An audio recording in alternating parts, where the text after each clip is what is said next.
निष्ठाय भूतले श्रीमते भक्तिवेदांत स्वामीति नामिने।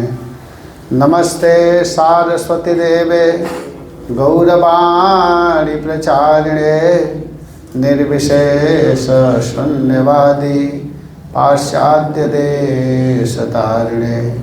वंदेहं श्रीगुरुः श्रीयुतपदकमलं श्रीगुरून् वैष्णवांश्च श्रीरूपं साग्रजातं सहगण रघुनाथान्वितं तं सजीवं साद्वैतं सावधूतं परिजनसहितं कृष्णचैतन्यदेवं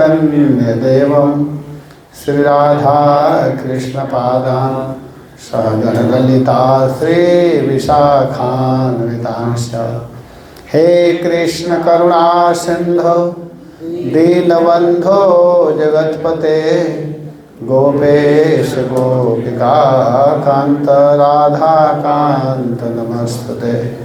तप्त कांचन गौरांगी राधे वृंदावनेश्वरी वृषभानुसुते देवी प्रणमामि हरिप्रिये।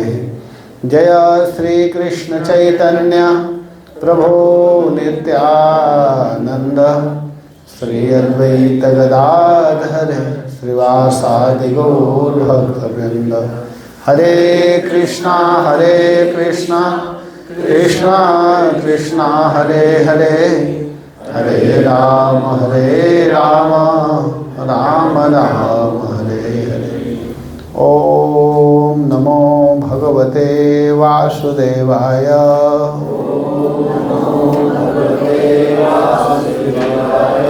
ओम नमो भगवते वासुदेवाय।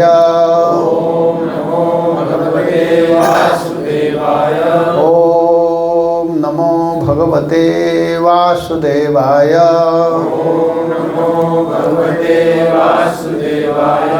हरे कृष्ण। जय श्री प्रभुपाद। अकारण करुणा वरुणालय भगवान श्याम सुंदर के कृपा से विगत 3 दिन से हम लोग श्रीमद् भागवत कथा सुन रहे हैं। आज इस कथा का चौथा दिन है। कल हम लोग पंचम स्कंध के विषय में सुन रहे थे कि पंचम स्कंध में किस प्रकार भगवान ऋषभ देव के जो पुत्र भरत जी हैं, एक हरिण के फेरे में पड़ करके 2 बार उनको शरीर धारण करना पड़ा और इसके बाद में भगवान को प्राप्त किए। पंचम स्कंद को स्थान कहा गया। भागवत का जो 10वां लक्षण है उसमें स्थान शब्द आया है, तो इसमें स्थानों का वर्णन किया गया है पंचम स्कंद में। तो इसमें वर्ष द्वीप इन सबों का वर्णन किया गया है। तो 9 वर्ष है, जिसमें पहला वर्ष का नाम है इलावृत वर्ष। इलावृत वर्ष में एकमात्र भगवान शंकर ही पुरुष रूप में रहते हैं और उसमें प्रवेश करने वाली पार्वती के हिसाब से कोई भी व्यक्ति अगर जाता है तो उसमें स्त्री हो जाता है। और भगवान शंकर अपने कारण रूप संकर्षण नामक तमह प्रधान जो संहार कार्य के चलाने वाले हैं, चौथी मूर्ति का चिंतन करते हुए स्तुति करते हैं इलावृत क्षेत्र में। इसका वर्णन 9वें स्कंध में भी आएगा कि उसमें जा कर के जो भी जाता है पुरुष वो स्त्री हो जाता है इलावृत क्षेत्र में। इसके बाद में दूसरा जो वर्ष है उसका नाम है भद्राश्व वर्ष। उसमें धर्मपुत्र भद्रश्रवा और उनके सेवक भगवान हयग्रीव नामक मूर्ति को अत्यंत समाधि निष्ठा के द्वारा हृदय में स्थापित करके स्तुति करते हैं। फिर तीसरा जो वर्ष है उसको हरि वर्ष कहते हैं। उस वर्ष में भगवान नृसिंह रूप में रहते हैं। उस वर्ष में भगवान नृसिंह देव रहते हैं और भगवान के उस प्रिय रूप की महाभागवत प्रहलाद जी अन्य पुरुषों के साथ भक्ति भाव के साथ में उपासना करते हैं। इसके बाद में चौथा जो वर्ष है उसका नाम है केतुमाल वर्ष। तो केतुमाल वर्ष में लक्ष्मी जी और संवत्सर प्रजापति के पुत्रियों के प्रसन्नता के लिए भगवान कामदेव रूप में निवास करते हैं और वहाँ पर भगवान अपने गति विलास एवं मधुर मंद मुस्कान से सौंदर्य निधि लक्ष्मी को आनंदित करते हुए स्वयं वहाँ पर आनंदित होते हैं। लक्ष्मी जी स्तुति करती हैं वहाँ पर। लक्ष्मी जी स्तुति करती हैं, हे मानसिक इंद्रियक एवं शारीरिक बल स्वरूप परम सुंदर भगवान कामदेव को वहाँ पर एक मंत्र के द्वारा जप किया जाता है। ओम ह्राम ह्रीम ह्रूम ओम, इन बीज मंत्रों के साथ सब ओर से वहाँ पर नमस्कार किया गया है। तो चौथा वर्ष है। और पांचवा जो वर्ष है उसका नाम है रम्यक वर्ष। रम्यक, वहाँ के अधिपति मनु महाराज भगवान के मत्स्य रूप की आराधना करते हैं। वहाँ पर भगवान मत्स्य रूप में रहते हैं और वहाँ पर स्तुति करते हैं मनु महाराज, बड़ी भक्ति भाव से करते हैं तथा वहाँ पर भी बड़ा सुंदर मंत्र से जप करते हैं। छठवां वर्ष है जिसका नाम है हिरण्यमय। वहाँ पर भगवान कच्छप रूप में रहते हैं। हिरण्यमय वर्ष में कछुए के रूप में भगवान रहते हैं और वहाँ पितृराज आर्यमा इस मंत्र से उनकी आराधना करते हैं। आर्यमा जी कच्छप भगवान की वहाँ पर पूजा करते हैं, आराधना करते हैं। सातवां वर्ष है जिसका नाम है कुरु वर्ष। वहाँ पर भगवान यज्ञ पुरुष वराह रूप में वहाँ पर विराजमान रहते हैं और वहाँ के निवासियों के साथ साक्षात पृथ्वी देवी भक्ति भाव से उनकी उपासना करती है, क्योंकि पृथ्वी का उद्धार कौन किए थे? वराह भगवान। तो वहाँ पर पृथ्वी जी स्तुति करती है। आठवां वर्ष है जिसका नाम है किम पुरुष वर्ष। किम पुरुष वर्ष में श्री लक्ष्मण जी के बड़े भाई आदि पुरुष सीता हृदयाभिराम भगवान श्री राम के चरणों की उपासना बड़े भक्ति भाव से हनुमान जी करते हैं। किम पुरुष वर्ष में कितने वर्ष हो गए? 8। और सबसे अंतिम वर्ष है जिसका नाम है भारतवर्ष। इस भारतवर्ष में भगवान नर नारायण रूप धारण करके संयमशील पुरुषों पर अनुग्रह करने के लिए अव्यक्त रूप से यहाँ पर निवास करते हैं और इनकी आराधना कौन करते हैं? नारद जी भारतवर्ष में। तो इन सब बातों को बताते हुए कहते हैं श्री सुखदेव गोस्वामी महाराज परीक्षित से कि हे राजन, जानते हो जितने वर्ष है सब महत्वपूर्ण है, लेकिन सभी वर्षों में जो भारत वर्ष है, ध्यान दीजिएगा आप लोग, जो भारत वर्ष है, इस वर्ष में भारत में जन्म लेने के लिए देवता लोग भी ललायित रहते हैं। देवता लोग भी तरसते हैं, सोचते हैं कि काश हम लोगों का भी जन्म भारत में होता, मनुष्य बन करके आते भारत में तो कितना आनंद होता। प्रश्न होगा कि क्यों भारतवर्ष में मनुष्य बनना चाहते हैं और भारत में क्यों जन्म लेना चाहते हैं? तो यहाँ पर देवता लोग गाते हुए कह रहे हैं, अहो यमीशां किमकारि शोभनं प्रसन्न येषां स्विदुत स्वयं हरिः यैर्जन्मलब्धं नृषु भारताजिरे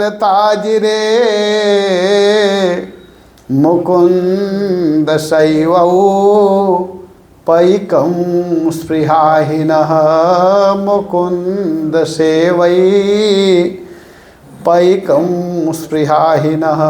कह रहे हैं कि आहा, धन्य है वह मानव, वह मनुष्य जिनका भारत में जन्म हुआ है, जिन जीवों ने भारतवर्ष में भगवान के सेवा के योग्य मनुष्य जन्म प्राप्त किया है। इस बात को कौन कह रहे हैं? देवता लोग। धन्य है वह मानव जो मनुष्य जीवन में आकर के भगवान के सेवा करने के योग्य शरीर को प्राप्त किया है। उन्होंने ऐसा क्या पुण्य किया है, अपना इन पर स्वयं श्री हरि ही प्रसन्न हो गए हैं। इस परम सौभाग्य के लिए हम लोग निरंतर तरसते रहते हैं, सोचते रहते हैं कि हम लोगों का जन्म हो गया होता भारतवर्ष में तो कितना अच्छा हुआ होता है। देवता लोग कह रहे हैं कि कल्पायुषाम स्थान जयात पुनर्भवात क्षणायुषाम भारत भोजयो वरम क्षणे न मर्तेन कृतं मनस्विनः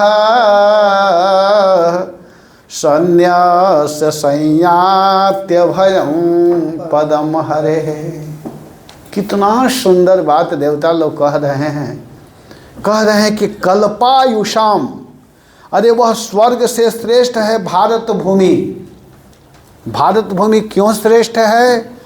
क्योंकि कल्प आयु होने पर भी संसार चक्र में लौटना पड़ता है।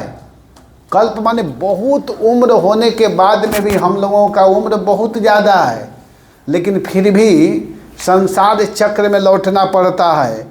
लेकिन मनुष्य व्यक्ति जो है, मनुष्य जो होते हैं, मरते में पड़े हुए मनुष्य अपने संपूर्ण कर्म को भगवान में अर्पण किया, इससे वह अभय पद को प्राप्त कर लेता है। उसके पास कम उम्र होता है। अल्प आयु वाले मनुष्य धन्य हैं कि इस भारत में जन्म लेकर के थोड़े समय में अगर थोड़ा सा सावधान हो जाते हैं, देवता लोग बोल रहे हैं कि कम समय में अगर सावधानी पूर्वक भगवान की आराधना करते हैं तो भगवान के परम जो अभय पद है उसको प्राप्त कर लेते हैं। और हम लोग कल्प आयु वाले होने के बाद में भी उस चीज़ को नहीं कर पाते हैं। तो भारत भूमि कितना महान है, कितना श्रेष्ठ है।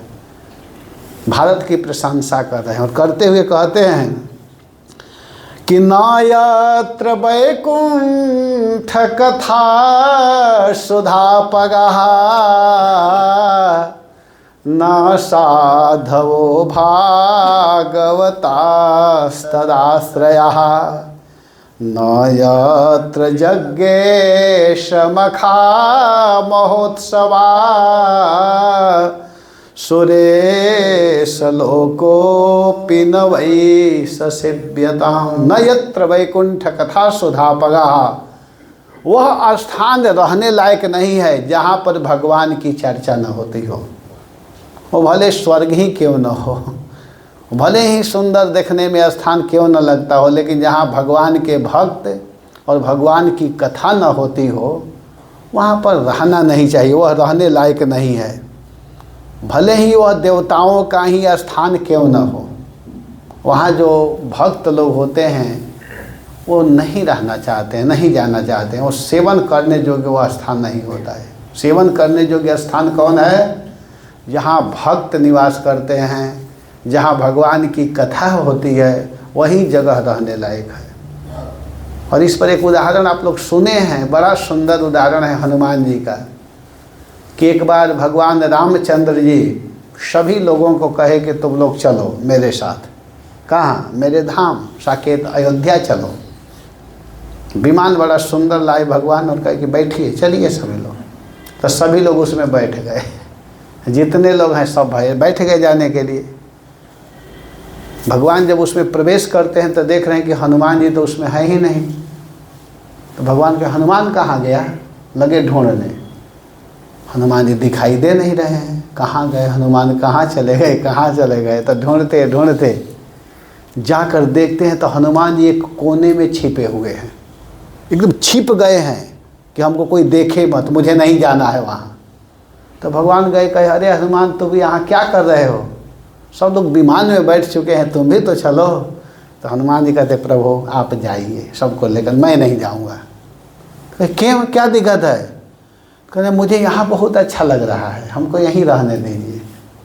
तो भगवान के कारण तो बताओ।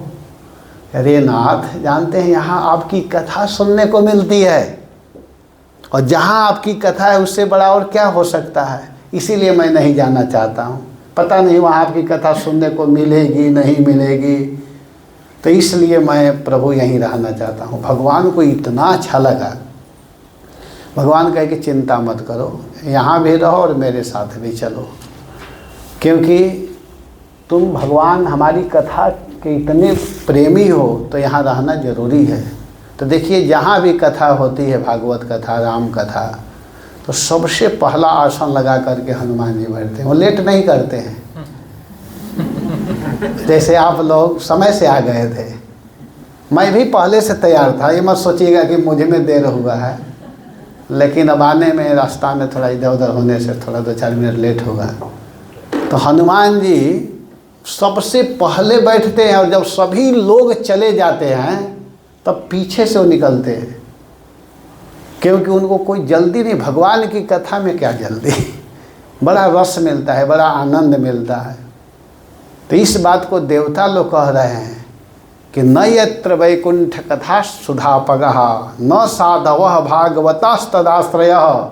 जहाँ भगवान के भक्त निवास न करते हों, जिस स्थान पर भगवान की कथा न होती हो, तो वह स्थान कितना ही सुंदर देखने में लगे, लेकिन वह वास्तव में रहने लायक नहीं है, और वहाँ पर संत महात्मा निवास नहीं करते हैं।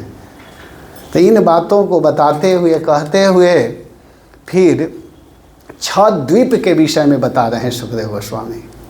कह रहे हैं कि हे राजन, पहला द्वीप है प्लक्ष द्वीप, दूसरा शाल्मली द्वीप, तीसरा कुश द्वीप, चौथा क्रौंच द्वीप, पांचवा शाक द्वीप, छठवां पुष्कर द्वीप। इस प्रकार 6 द्वीपों का वर्णन किया, और उसमें अलग अलग लोग निवास करते हैं। इसके बाद में भिन्न भिन्न ग्रहों की स्थिति के विषय में बताए, और फिर लोक का वर्णन कर रहे हैं कि इस पृथ्वी से 6 लोक ऊपर है और 7 लोक नीचे है। पृथ्वी से 7 लोक नीचे कौन कौन है, तो इसका वर्णन करते हुए कह रहे हैं कि पृथ्वी से नीचे है अतल, जहाँ पर मैं दानव का पुत्र बल रहता है वहाँ पर, और उसने 96 प्रकार की माया रची है। और इसके बाद में उसके नीचे जो लोक है उसका नाम है वीतल लोक। वहाँ पर हाटकेश्वर महादेव भूतगण के साथ निवास करते हैं, और भवानी के साथ रह करके वहाँ पर सृष्टि करते हैं। इसके बाद में उससे नीचे जो लोक है उसका नाम है सूतल लोक। वहाँ पर बलि महाराज अपने परिकरों के साथ में निवास करते हैं। सूतल लोक से नीचे है तलातल, वहाँ पर मैं दानव रहता है। और इसके बाद उससे नीचे जो है उसका नाम है महातल। तो महातल में कद्रु से उत्पन्न अनेक सिर वाले सर्पों का समुदाय रहता है, वहाँ पर सर्प रहते हैं। और फिर उससे जो नीचे लोक है उसका नाम है रसातल। वहाँ पर पणि नामक दैत्य दानव रहते हैं। और उससे जो सबसे नीचे है उसका नाम है पताल। वहाँ पर शंख, कुलिक, महाशंख, श्वेत, इस तरह के विषैले भयंकर जो होते हैं नाग रहते हैं सबसे नीचे। तो इन 7 लोकों का वर्णन करते हुए जब सुखदेव गोस्वामी ने लगभग भूगोल, खगोल, भवाटवी आदि का वर्णन कर दिया, तब महाराज परीक्षित प्रश्न करते हैं सुखदेव जी से। कहते हैं कि हे गुरुदेव, हे भगवान, आपने सब कुछ मुझको सुनाया, बड़ा सुंदर लग रहा है कथा सुनने में, बहुत आनंद आ रहा है, मेरा मन बड़ा प्रसन्न है। वो दुखी नहीं है कि अब समय बीतता जा रहा है, बहुत कम समय बचा है, मैं शरीर छोड़ दूंगा। वो दुखी नहीं है, उनको रस मिल रहा है, आनंद मिल रहा है। तो महाराज परीक्षित कहते हैं कि कृपा करके आप नरक का वर्णन कीजिए। आप नरक के विषय में तो बताएं ही नहीं, मैं नरक के विषय में सुनना चाहता हूँ। तो सुखदेव जी कहे कि नरक के विषय में क्यों सुनना चाहते हो, नरक बड़ा खतरनाक है, घबरा जाओगे, डर जाओगे, मत सुनो। तो कहे नहीं नहीं भगवान मैं डरूंगा नहीं, अब सुनाइए। तो फिर सुखदेव गोस्वामी नरक का वर्णन करते हुए कहते हैं कि देखो यह जो नरक है, नरक इसी पृथ्वी पर त्रिलोकी के भीतर, इसी त्रिलोकी के भीतर पृथ्वी के नीचे और जल के ऊपर दक्षिण की ओर 99,000 योजन दूरी पर नरक स्थित है। पृथ्वी के भीतर जल के ऊपर दक्षिण के ओर 99,000 योजन दूरी पर नरक स्थित है। और वह नरक 1-2 नहीं 28 प्रकार का नरक है। और उस नरक का जो मालिक है उनका नाम है यमराज जी।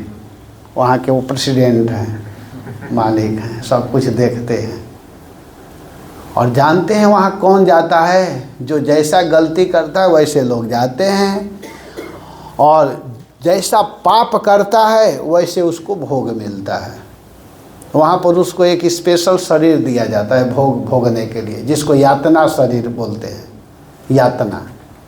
तो पहले 28 प्रकार के नरक का वर्णन करते हुए कह रहे हैं कि पहला नरक है जिसका नाम है तामिस्त्र, दूसरा नरक है अंध तामिस्त्र, तीसरा रौरव, चौथा महारौरव, कुंभीपाक, कालसूत्र, असीपत्रवन, शुकरमुख, अंधकूप, कृमि भोजन, संदंश, तप्त सुरभि, वज्रकंटक, शालमली, बैतरणी, पुयोद, प्राणरोध, विशसन, लालाभक्ष, सारमेयादन, अविचि, अयहपान, क्षार कर्दम, रक्षोगण भोजन, शूलप्रोत, दंत शोक, अवट निरोधन, पर्यावर्तन, सूचिमुख। ये 28 प्रकार का नरक है। और जानते हैं महाराज इसमें कौन जाता है?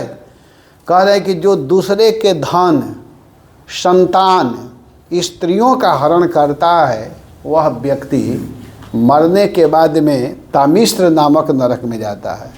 वह नरक अंधकारमय होता है और वहाँ पर उसको भोजन नहीं दिया जाता है, उसको डंडा से पीटा जाता है और वह छटपटाता है, हाय हाय अब मैं गलती नहीं करूँगा, छोड़ दो छोड़ दो। यमराज के दूत छोड़ते नहीं, उसको दंडित करते हैं।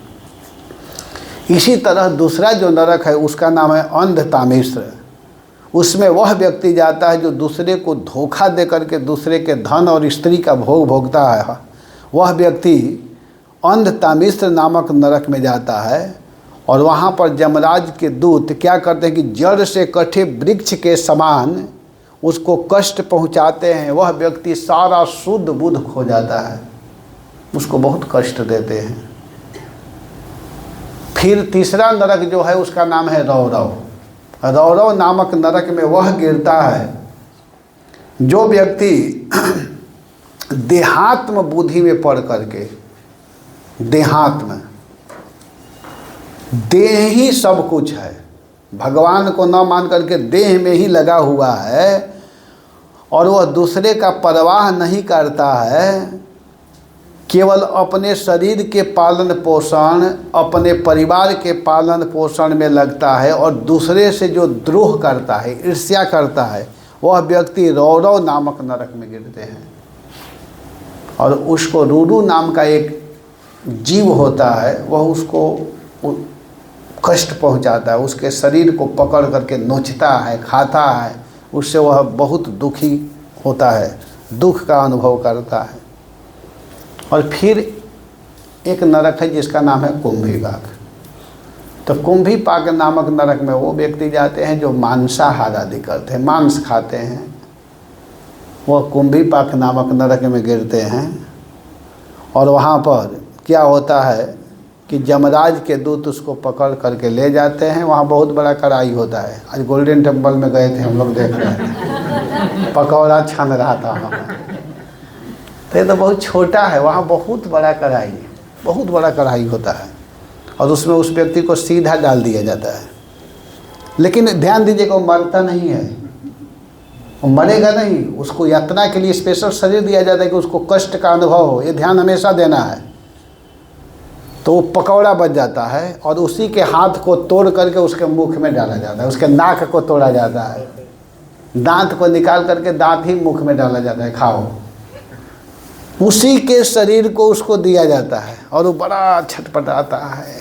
बताइए, किसी के हाथ को तोड़ा जाए, अगर अनुभव ना हो तो थोड़ा सा करके देखना चाहिए, कितना कष्ट होगा। वैसे ही उस समय भी अनुभव होता है, ये ध्यान देना है अपने को। और उसके हाथ को तोड़ करके, जैसे किसी व्यक्ति के हाथ को तोड़ करके और उसी को दिया जाए खाने को, खाओ, तो वैसे ही उसको दिया जाता है। उस समय कहता है छोड़ दीजिए, अब मैं गलती नहीं करूँगा। लेकिन ये प्रवचन यहाँ करने में मज़ा नहीं आ रहा है मुझे, वो वहाँ करने में आनंद आता है जो खाते हैं। यहाँ तो सब लोग वैष्णव लोग बैठे हुए, इसलिए कोई दिक्कत नहीं है। लेकिन कुछ लोग इतने राक्षस हैं कि सीधे काट करके खा जाते हैं। ऐसे लोगों को यह नरक मिलता है, जिसका नाम है कुंभीपाक। और एक नरक है कौन? कालसूत्र। कालसूत्र नामक नरक में कौन जाता है? जो माता पिता को नहीं मानता है, जो अपने माता पिता का सेवा नहीं करता है, जो वेद को नहीं मानता है, भागवत को नहीं मानता है, शास्त्रों को नहीं मानता है, कहता अरे मैं इसको तो नहीं मानता हूँ। और जो साधु वैष्णवों को नहीं मानता है, बड़ा महत्वपूर्ण बात है। जो ब्राह्मण वैष्णव, माता पिता, इन लोगों को जो नहीं मानता है, शास्त्रों को नहीं मानता है, वह व्यक्ति कालसूत्र नामक नरक में गिरते हैं। और वह नरक 10,000 योजन लंबा और उतना ही चौड़ा होता है। और उसमें एक भी पेड़ पौधे नहीं होते हैं। उसका भूमि कैसा होता है? तांबे का होता है। ऊपर से हजारों सूर्य का प्रकाश होता है, जून का महीना वाला, मई जून वाला। एक सूर्य उदित होते हैं तो कितना गर्म लगता है। वहाँ हजारों सूर्य उदित होते हैं और नीचे से हीटर जलाया जाता है और उस व्यक्ति को वहीं ले जा करके छोड़ दिया जाता है, बिना चप्पल जूता के। ऊपर से ताप, नीचे से ताप, भूख प्यास कुछ भी लगे, कुछ व्यवस्था है नहीं, बैठने के लिए कोई स्थान नहीं है, कोई पेड़ है न पौधा है। अब बताइए कितना कष्ट होगा। वो छटपटाता है। वो किसको मिलता है? जो अपने माता का सेवा नहीं करता है, पिता को सेवा नहीं करता है, भागवत आदि को नहीं मानता है, साधु वैष्णवों का सम्मान नहीं करता है, आदर नहीं करता है, सेवा नहीं करता है। ऐसे व्यक्ति ऐसे नरकों में जाते हैं।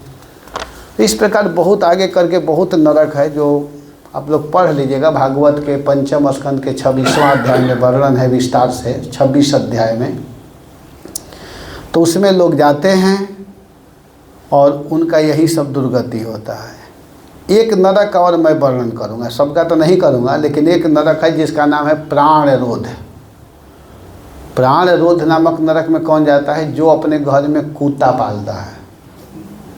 कूता, बहुत लोग शौक से कूता पालते हैं, साधु लोग भी बहुत देखते हैं कूता रखते हैं, वो भी नरक में गिरते हैं। अब वहाँ कोई गुंजाइश नहीं है कि हम तो भजन करते हैं कूता भी पालते। कूता को खिलाओ, माना नहीं किया जा रहा है, लेकिन कूता कभी अपने घर में नहीं रखना चाहिए। कूता का स्पर्श नहीं होना चाहिए शरीर से, ये ध्यान देना चाहिए। कूता की जगह पर गाय का पालन कीजिए, अपने घर में गाय रखिए। अगर नहीं रख सकते हैं तो जहाँ गाय की सेवा होती है, गाय के लिए आप सेवा करते रहिए, लेकिन ज़रूर गौ माँ की सेवा करना चाहिए। अगर वह व्यक्ति अपने घर में कुत्ता, गधा का पालन करता है तो समझिए कि वह भी नरक में गिरता है। यहाँ बड़ा और वहाँ यमदूत लक्ष्य बना करके बाणों से उसको बेधते हैं। कुछ लोग तो कूते में इतने आसक्त होते हैं कि एक बिस्कुट उसको खिलाते हैं, दूसरा स्वयं खाते हैं। मैं देखा हूँ, अपने सामने देखा हूँ, मैं देखा हूँ, कई एक बार देखा हूँ। एक बार मुंबई में देखा था, मेरठ में भी देखा था, अन्य जगह कितने जगह मैं देखा हूँ, बहुत जगह। कूते को बड़े प्रेम से गोद में बैठाते हैं। मैं क्या बताऊँ, नहीं कूता को ऐसे करना चाहिए, नहीं तो व्यक्ति नरक में गिरता है। और एक और नरक है, अंतिम उसका वर्णन कर देता हूँ, जिसका नाम है 28वां नरक है वो, उसका नाम है सूचीमुख। और भी नरक है लेकिन उसको मैं नहीं पढ़ना चाहता हूँ, आप लोग पढ़ लीजिएगा। सूचीमुख नामक जो नरक है उसमें कौन जाता है? जो धन के अभिमान से सबको टेढ़ी नज़रों से जो देखता है। धन भी एक बड़ा खतरनाक चीज़ है। धन भगवान दिए हैं तो ये समझना चाहिए कि भगवत कृपा से प्राप्त है, भगवान का संपत्ति है, भगवत सेवा में लगाना है, साधु सेवा में लगाना है। परिवार का सेवा कीजिए लेकिन साधु सेवा, भगवत सेवा में उसको लगाना चाहिए। कभी घमंड में नहीं होना चाहिए। अगर कोई टेढ़ी नज़रों से देखता है, धनावेश में जो सदा रहता है, उसे जानते हैं क्या होता है? उसको यमराज के दूत ले जाते हैं। वहाँ पर एक बहुत बड़ा मशीन होता है, सिलाई मशीन जैसे होता है ना, वैसे एक बहुत विशाल मशीन सिलाई का होता है। और जैसे कपड़ा को नीचे कर दिया जाता है और मशीन चलाया जाता है, वैसे ही उसको शरीर को सुला करके वो मशीन चालू कर देते हैं। उसके शरीर को वो सीने लगता है, सिलाई होने लगता है उसके शरीर का, लेकिन वो मरता नहीं है। करता है, चिल्लाता है। यमराज के दूत कहते हैं क्यों चिल्ला रहे हो? तो कहता अब हम ऐसे नहीं किसी को देखेंगे। कहते हैं नहीं नहीं, थोड़ा कष्ट भोग लो। बार बार वह क्षमा याचना करता है। तो इन सब बातों को जब सुखदेव गोस्वामी के मुखारविंद से महाराज परीक्षित ने सुना, कहा हे गुरुदेव, आप जिन नरक का वर्णन कर रहे हैं उसमें मच्छर आदि का भी वर्णन किया गया है कि जो मच्छर को मारता है वो भी नरक में गिरता है। तो इस बात को सुन करके महाराज परीक्षित कहते हैं कि बड़ा मुश्किल है। इन सब अपराध से तो किसी न किसी तरह से सब लोग कहीं ना कहीं गलती कर चुके हैं, तो फिर तो सब लोग नरक में जाएंगे। अथवा जिससे हो गया है तब क्या वो नरक में जाएगा? हे भगवान, बचने का कोई उपाय है, कोई मार्ग है? आप कृपा करके बताइए। तो सुखदेव गोस्वामी कहते हैं हाँ, मार्ग है। और बुद्धिमान व्यक्ति उसी को कहते हैं कि जो भी गलती आदि हुआ है इसी जीवन में उससे छुटकारा पा लेना चाहिए, अर्थात उसका निवारण कर लेना चाहिए। उसी को बुद्धिमान कहा जाता है, वही समझदार होता है। तो कहते हैं कि देखो, इस विषय में तुमको एक मैं सुंदर कथा सुनाता हूँ। गलती तो हो जाता है लेकिन उसी में रमे नहीं रहना है, उससे बचना है। तो एक तुमको मैं प्राचीन इतिहास सुनाता हूँ, एक ब्राह्मण की कथा सुनाता हूँ जिनका नाम है अजामिल। अजामिल प्रसंग ये अपने आप में महत्वपूर्ण प्रसंग है, 7 दिन की कथा है। तो अजामिल की कथा कहते हुए कहते हैं कि जानते हैं हे राजन, एक ब्राह्मण थे, एक विप्रदेव थे जिनका नाम था अजामिल। कानकुब्जे द्विजः कश्चिद दासीर्पति अजामिलः, नाम्ना नष्ट सदाचारो दास्याः संसर्ग दोषितः। वो ब्राह्मण थे, बड़ा सदाचारी ब्राह्मण थे, लेकिन संसर्ग दूषिता, दास्याः संसर्ग दूषिता, गलत संग के कारण वे दूषित हो गए। देखिए 3 प्रकार का दोष होता है। इन 3 प्रकार के दोष से हम लोगों को बचना चाहिए। वो 3 प्रकार का दोष कौन है? संग दोष, स्थान दोष और अन्न दोष। जैसा खाएंगे अन्न वैसा बनेगा मन, जैसा करेंगे संग वैसा चढ़ेगा रंग, और जैसे स्थान में रहेंगे वैसे आपका मन बदलता रहेगा। स्थान का भी बड़ा महत्व है। तो ये 3 प्रकार के दोष है। तो अजामिल के ऊपर कौन दोष प्रभावित किया? संग दोष। दास्याः संसर्ग दूषिता, गलत संग कर लिया था। एक बार की बात है, एक छोटी सी, इसको मैं बहुत छोटा करके बता रहा हूँ कि अजामिल एक दिन गया जंगल में। उसके पिताजी बहुत बड़े पूजा पाठ करने वाले ब्राह्मण थे, नित्य नियम था उनका सेवा पूजा करना, हवन करना। तो अजामिल से कहे कि बेटा जाओ और जा कर के तुम क्या करो कि थोड़ा सा समिधा लेकर के आओ जंगल से, फल फूल लकड़ी ये सब लेकर के आओ। तो अजामिल गया और गया जंगल में, तो फल फूल लकड़ी लेकर के आ रहा था। रास्ते में क्या देखता है कि एक व्यक्ति, शूद्र व्यक्ति, मतलब शराब आदि पिया हुआ है, और एक युवती, दोनों आपस में अर्धनग्न अवस्था में आपस में आलिंगन आदि कर रहे हैं, मिल रहे हैं। तो अजामिल की दृष्टि उसके ऊपर पड़ी, वो देखा तो थोड़ा देर के लिए रुका और इसके बाद वहाँ से तुरंत घर आया। और जब घर आया तो सामग्री तो दे दिया पिताजी को, लेकिन जो वो गलत दृश्य देख लिया था वही उसके दिमाग में घूम रहा है। इसीलिए कहा जाता है कि अच्छा चीज़ देखना चाहिए, अच्छा चीज़ सुनना चाहिए, अच्छा चीज़ खाना चाहिए। तो हुआ क्या कि घर में बैठे बैठे बार बार वही चिंतन हो रहा है। तो क्या किया कि अब घर से सीधे फिर वहाँ गया जहाँ उसको देखा था। तो गया तो क्या देख रहा है कि वो पुरुष तो नहीं है, लेकिन वो स्त्री वहीं पर है, वो वेश्या थी। उसके पास गया और जाकर के कहने लगा कि मैं आपके साथ रहना चाहता हूँ। तो कही कि देखिए मेरे साथ रहने के लिए कुछ आपको योग्यता होनी चाहिए। तो पूछा क्या योग्यता? तो तिलक दिया था, ब्राह्मण का बच्चा था। तो कही पहले तो इसको मिटा लो, मिटाओ। शराब पीते हो कि नहीं? तो कहा कि शराब क्या चीज़ है? तो कहा कि शराब पीना पड़ेगा, मतलब जितना गलत आदत है वो सब बताई। उसको वो स्वीकार किया और उस वेश्या में इतना आसक्त हो गया, इतना आसक्त हो गया कि अब उसी के साथ रहने लगा और उससे 10 पुत्रों को जन्म दिया। 9 पुत्र पहले हो चुके थे, 10वां पुत्र। उस समय हुआ क्या कि एक दिन वो कहीं दूसरे तरफ गया था। भागवत में ऐसा वर्णन नहीं है, लेकिन एक अन्य पुराणों में, अन्य ग्रंथों में वर्णन है।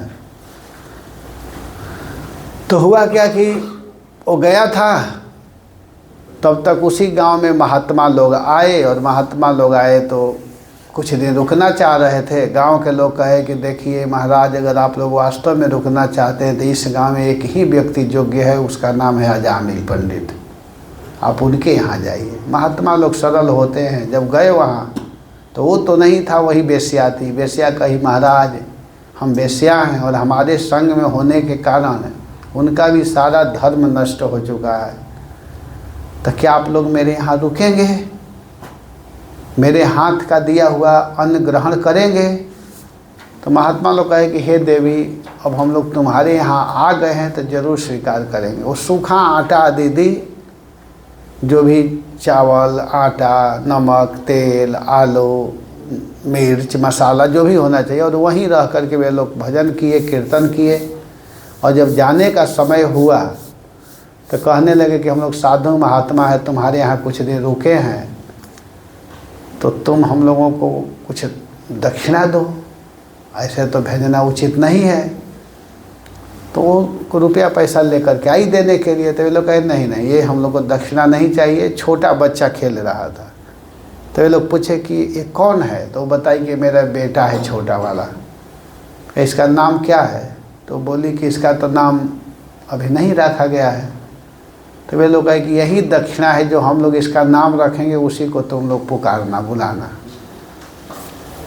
तो कहे कि ठीक है महाराज। तो वे लोग उसका नाम रखे नारायण, और इतना कह करके चले गए। अब जब अजामिल पंडित जी आए तभी बताई वेश्या, तो भी तो पंडित था ही, कहा कि ठीक है कोई बात नहीं, नाम तो रखना ही था। अब जब देखो तब नारायण नारायण नारायण करते थे। एक दिन क्या हुआ कि 88 साल का जब अजामिल हुआ, और वो अपना गलत काम करता रहता था। एक दिन हुआ क्या कि 88 वर्ष की अवस्था में उसको मारने के लिए, ले जाने के लिए यमराज के 3 दूत आए। और जब तीनों दूत वहाँ पर पहुँचते हैं तो उनको देख करके वो रस्सी में लगे बांधने अजामिल को, अब ले जाने के लिए नरक में।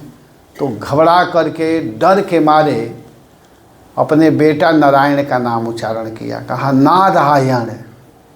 इतना सुनते ही जानते हैं वहाँ पर 4 सुंदर दिव्य पार्षद आ गए। सर्वे पद्म पलाशाक्षा पीत कौशयवासशः किरीटिनम कुंडलिनम लसत पुष्कर मालिना। बड़ा सुंदर उनका रूप शरीर था। और वे तीनों जो आए थे वो बड़े भयंकर थे। उनका बाल लाल लाल था, ऊर्ध्वरोमण बाल ऊपर की ओर उठा हुआ था, लाल लाल बाल ऊपर की ओर उठा हुआ। एक बार मैं जा रहा था गुजरात में, वहाँ मैं बताया था क्या कि नहीं। एक बार जा रहा था वहाँ सिलवासा के तरफ, तो जा रहा था, प्रवचन करना था, जा रहा था, एक प्रभु जी थे गाड़ी में बैठाए थे, तब तक वहीं ऊर्ध्वरोमण वाला एक लड़का दिखाई दिया, एकदम वैसा ही दिखाई दिया जैसे भागवत में वर्णन है। तो मैं कहा थोड़ा गाड़ी तेज करो ना, तो वो समझा नहीं, तो मैं कहा थोड़ा तेज करो। तो क्या बात है, अरे करो तो तेज। और जब किया तो मैं देखा उसका बाल एकदम ऐसे उठा हुआ और एकदम लाल। तो मैं कहा जानते हैं ये ऊर्ध्वरोमण, कहा ऊर्ध्वरोमण? तो मैं कहा हाँ हाँ, ये जमराज के दूत लोग का बाल ऐसा ही होता है। आजकल लोग शौक में बाल को लाल कराते हैं।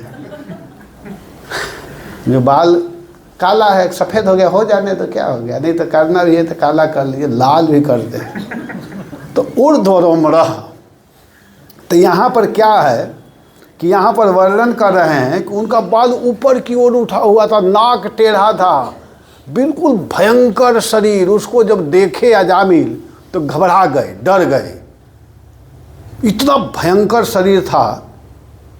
3 जमदूत आए थे, क्योंकि वो 3 प्रकार का पाप किया था, कायिक, वाचिक और मानसिक। 3 प्रकार के पाप करने के कारण ही 3 दूत आए थे वहाँ पर। और जब उसने नारायण नाम का उच्चारण किया तो नारायण में 4 अक्षर है, इसलिए भगवत 4 पार्षद आ गए वहाँ पर। और आ करके अब रक्षा करने लगे, कहे कि तुम ले नहीं जा सकते हो। वो कहते हैं तीनों कि क्यों नहीं ले जाएंगे, तो अधर्मी है, पापी है। वे लोग कहे बिल्कुल ये पापी नहीं है, ये तो भगवान का नाम का उच्चारण किया है। वे लोग कहे नहीं नहीं, अपने बेटा का। कह रहे मूर्ख, पहले बेटा हुआ है कि पहले भगवान हुए हैं? भगवत पार्षद कहते हैं कि सांकेत्यम पारिहास्यम वास्तवम हेलनमेव वा वैकुंठ नाम ग्रहणम अशेषाघ हरम विदु। कोई किसी भी तरह से भगवान के नाम का उच्चारण करता है तो वो नरक में नहीं गिरता है, आप लोग इसको नहीं ले जा सकते हो। फिर आपस में दोनों का संवाद हुआ। अंत में भगवत पार्षद कहे कि देखो भाई, तुम मान जाओ, नहीं तो तुम लोग जानते नहीं हो हम लोग कौन हैं। भगवान के पार्षद बोले। अंत में बेचारे वे तीनों वहाँ से भागे और भाग करके अपने स्वामी जी के पास गए। उनके स्वामी कौन हैं? यमराज जी। अजामिल सब देख रहा है दोनों में जो संवाद हो रहा है, विष्णु पार्षद और यमदूत, यमदूत और भगवत पार्षद में जो संवाद चल रहा है उसको वह देख रहा था। तो वे लोग कहे कि भागो जल्दी, नहीं तो हम लोग मार देंगे। तो वे लोग एकदम भागते हुए गए अपने स्वामी के पास, जमराज के पास गए और जाकर कहते हैं कति संति ही शास्त्रारः जीवलोकस्य वै प्रभो। पहले आप यह बताओ कि कितने शासक हैं इस संसार में। जमराज जी कहते हैं हो क्या गया, आज प्रणाम वणाम कुछ नहीं कर रहे हैं हम लोगों को, आज क्या हो गया? इन लोगों का बोलने का स्टाइल ही बदल चुका है। पहले ये आप बताओ कि आप ही मालिक हो कि और कोई मालिक है। देखिए भाषा में अंतर। कति संति ही शास्त्रारो जीवलोकस्य वै प्रभो। प्रभु बनते हैं तो आप ही प्रभु हो कि और कोई प्रभु है? बात क्या है? बात क्या है? यहाँ बैठ करके कुर्सी पर बैठे, आज हम लोग का क्या स्थिति था पता है आपको? भाई बताओ तो सही। कहे कि क्या बताऊं? हम लोग गए थे उसको लाने के लिए और तब तक वहाँ 4 लोग आ गए। इतने गजब ढंग के वो लोग थे कि हम लोग का आँख ही काम नहीं कर रहा था, इतना चमचम चमचम शरीर चमक रहा था। तो कहे अच्छा, उनका रंग रूप लगे बताने। आए तो हम लोग किसी तरह बच करके आए हैं। इतना सुनते ही जमराज जी कहे रे भाई सुनो सुनो सुनो, गलती मुझसे ही हुआ है, तुम लोग को सब कुछ बता कर भेजना चाहिए। जानते हो धर्म को जानने वाले 12 लोग हैं। धर्म को जानने वाले 12 लोग हैं। स्वयंभू नारद शंभो कुमार कपिलो मनो प्रहलादो जनको भीष्मो बलिर्वैयासकीर्वयम्। धर्म को जानने वाले स्वयंभू, स्वयं का मतलब तो समझ ही रहे हैं, तो स्वयं नहीं स्वयंभू। स्वयंभू माने ब्रह्मा जी, नारद जी, शंकर जी, सनत कुमार, कपिल जी, मनु महाराज, प्रहलाद जी, जनक जी, भीष्म, बलि महाराज, वैयासकी, वैयासकी कहते हैं सुखदेव गोस्वामी को, और वयम, वयम माने मैं भी धर्म को जानता हूँ। वयम अपने को कह रहे हैं। तो जमदूत कहे कि जब आप जानते हैं तो पहले ही बताना चाहिए था ना, अब क्यों नहीं बताए? तो कहे देखो कोई बात नहीं, पहले नहीं बताए लेकिन आज बताने, डायरी निकालो अपना और लिखो किसको लाना है।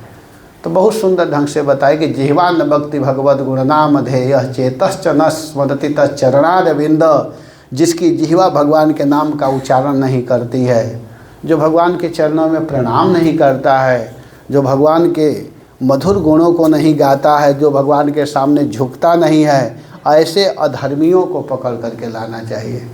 जिसके ललाट पर तिलक दिखाई दे, जिसके गले में तुलसी का कंठी दिखाई दे, जिसके हाथ में माला दिखाई दे, ऐसे लोगों को पकड़ करके नहीं लाना है। उसके द्वारा अगर थोड़ा मोड़ा गलती भी होता है तो भगवान समझे क्या करना है, ये हम लोगों का काम नहीं है। यमराज ये स्पष्ट बताए तो अभी वे लोग निश्चिंत हुए। और उधर क्या हुआ कि अजामिल जब जमदूत वहाँ से निकले तो भगवत पार्षद से बात करना चाहा। अजामिल कुछ बोलना चाहा लेकिन भगवत पार्षद उससे बात नहीं किए, क्योंकि अभी उसका उतना पुण्य नहीं था कि भगवत पार्षदों से बात कर ले। वो नारायण बोला जरूर था लेकिन भक्ति थोड़े किया था, भजन नहीं किया था। अब उसको समझ में आ गया। यही बात महत्वपूर्ण है, इसी को हम लोगों को भी समझना है। जो अजामिल समझा है यहाँ पर, अजामिल को समझ में आ गया। क्या आ गया कि अरे बाप रे बाप, मैं अनजान में नारायण शब्द का उच्चारण किया तो भगवान के पार्षद आकर के हमारी रक्षा किए, जो कि वास्तव में मैं भगवान का नाम नहीं जपा था। केवल एक बार, दो बार, चार बार ऐसे ही मैं उच्चारण किया तो भगवान अपने पार्षदों को भेजे मेरे रक्षा के लिए। उस प्रभु के नाम को अगर मैं आदर के साथ, विश्वास के साथ, इन परिवार मोह व्यामोह से अलग होकर के जब करूँगा तब कहना ही क्या है। अब हमको ये सब फेरे में नहीं पड़ना है। और वो तुरंत 88 बरस वाले अजामिल जी क्या किए कि अब सब कुछ छोड़ कर के कानकुब्ज ब्राह्मण, कानपुर का रहने वाला कनौजिए ब्राह्मण, वहाँ से सीधा कहाँ चल दिया? हरिद्वार। शास्त्रों में बार बार यह बात जहाँ तहाँ सब जगह आया कि भजन अगर पूरा करना होगा तो एक न एक दिन घर से हटना पड़ेगा। घर का मतलब यहाँ आसक्ति है, आसक्ति से तो अपने मन को हटाना ही पड़ेगा। तो हुआ क्या कि अजामिल वहाँ से निकल करके हरिद्वार में आए और हरिद्वार में 15 बरस, एक दो दिन नहीं, 15 वर्ष बड़े सावधानी के साथ भगवान के पवित्र नाम का जप किए। हरे कृष्णा कृष्णा कृष्णा हरे हरे, हरे राम राम राम हरे हरे। बड़ा सुंदर नाम का जप किए। और 15 बरस जप करते करते जब उनका उम्र 103 बरस के जब हुए तो उनका भक्ति बिल्कुल पूर्ण हो चुकी थी। जितना करना चाहिए भगवान प्रसन्न हो चुके थे। वहीं चारों पार्षद पुनः आए और आ करके आज अजामिल जी को सुंदर विमान में बैठाए। वो भगवत पार्षद बन चुके थे और विमान में बैठा करके भगवान के धाम लेकर के चले गए। तो इस प्रकार अजामिल का यहाँ पर उद्धार हुआ। तो यहाँ पर ये कहा गया कि अगर किसी व्यक्ति से गलती हो भी गया है तो उसको सुधारना चाहिए। और सुधारने का यही तरीका है कि ज़्यादा से ज़्यादा भगवान के नाम का जप किया जाए। और भक्ति भी कैसी करनी है तो क्या अप्रतिहता ये आत्मा संप्रसिद्धति। और ऐसी भक्ति करें कि दिन दूना रात चौगुना उसमें और ज़्यादा मन लगे। बढ़ोतरी होनी चाहिए, कम नहीं होना चाहिए, वृद्धि होता रहे। तो इस तरह की भक्ति हम लोगों को करनी चाहिए। जैसे यहाँ पर अजामिल ने भगवान के चरणों में भक्ति करके भगवान को प्राप्त किए। आगे चल कर के इसी स्कंद में नारायण कवच का वर्णन है। और इसी स्कंद में बड़ा सुंदर एक राजा का चरित्र है, चित्रकेतु महाराज। चित्रकेतु महाराज ही वृत्रासुर बने थे। और इसकी कथा इस प्रकार है अति संक्षेप में कि एक बार की बात है, चित्रकेतु महाराज की बहुत पत्नियां थी, 1 करोड़ पत्नी। कभी कभी कोटि का अर्थ दूसरा भी होता है। तो बहुत पत्नियां सीधा समझिए, उनकी बहुत पत्नी थी। लेकिन पत्नियों से कोई संतान नहीं थे। तो जब संतान नहीं थे तो वे बड़े दुखी रहते थे। और वे क्या किए कि एक बार चित्रकेतु महाराज बहुत दुखी अवस्था में बैठे हुए थे, उनके सामने नारद जी आए, समझाना चाह रहे हैं लेकिन वो समझ नहीं पा रहे हैं, उपदेश देना चाह रहे हैं।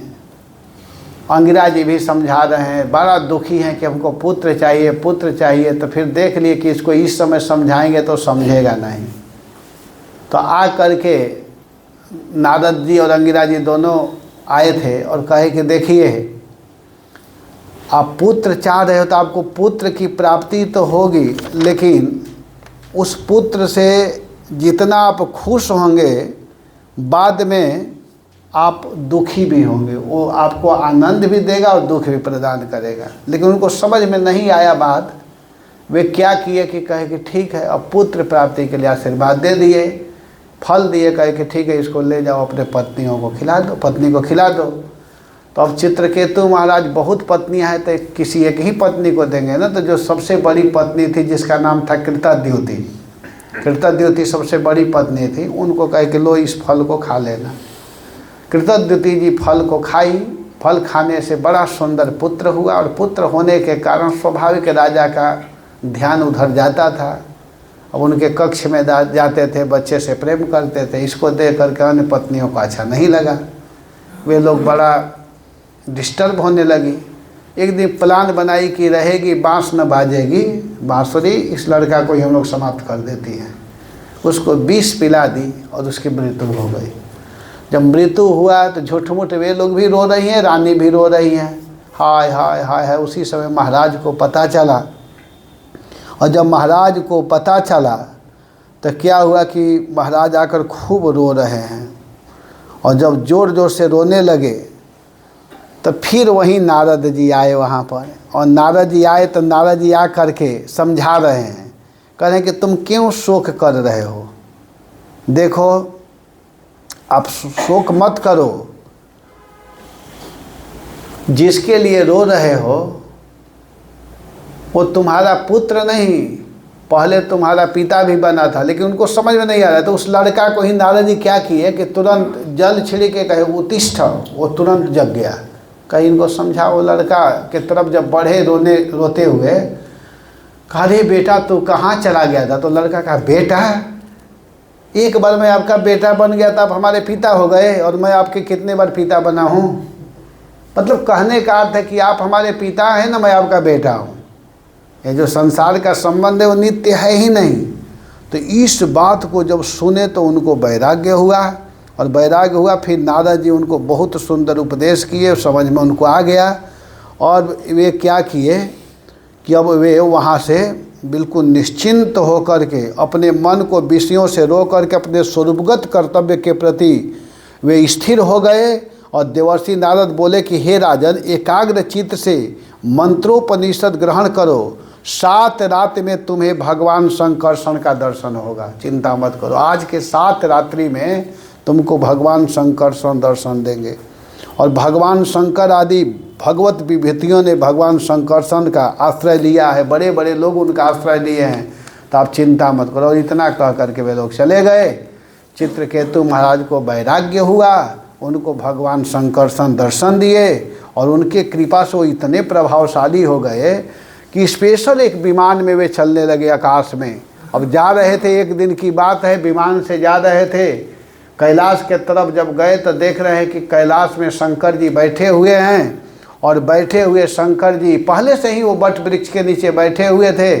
उनकी पत्नी पार्वती अपने पति के गोद में स्वाभाविक बैठी है, पति पत्नी दोनों बैठे हुए हैं, उन लोग का वहीं घर है, स्थान है। पार्वती जी अपने पति को ऐसे आलिंगन की हुई है, शंकर जी भी एक हाथ उसके ऊपर रखे हुए हैं। अब वहाँ महात्मा लोग आ रहे हैं, एक एक दो करके बैठ गए और बैठ गए, कुछ प्रश्न करने लगे। शंकर जी उत्तर देना चालू किए। पार्वती जी को इतना सुंदर सौभाग्य प्राप्त हुआ है तो क्यों अपने पति के गोद से अलग हो, वो भी बैठी हुई है। शंकर जी का भी ध्यान इधर नहीं, भगवत भजन में लगा हुआ है, नाम में लगा हुआ है। एक एक दो दो चार करके हजारों महात्मा लोग आ गए, सत्संग चल रहा था। उसी समय चित्रकेतु महाराज आए।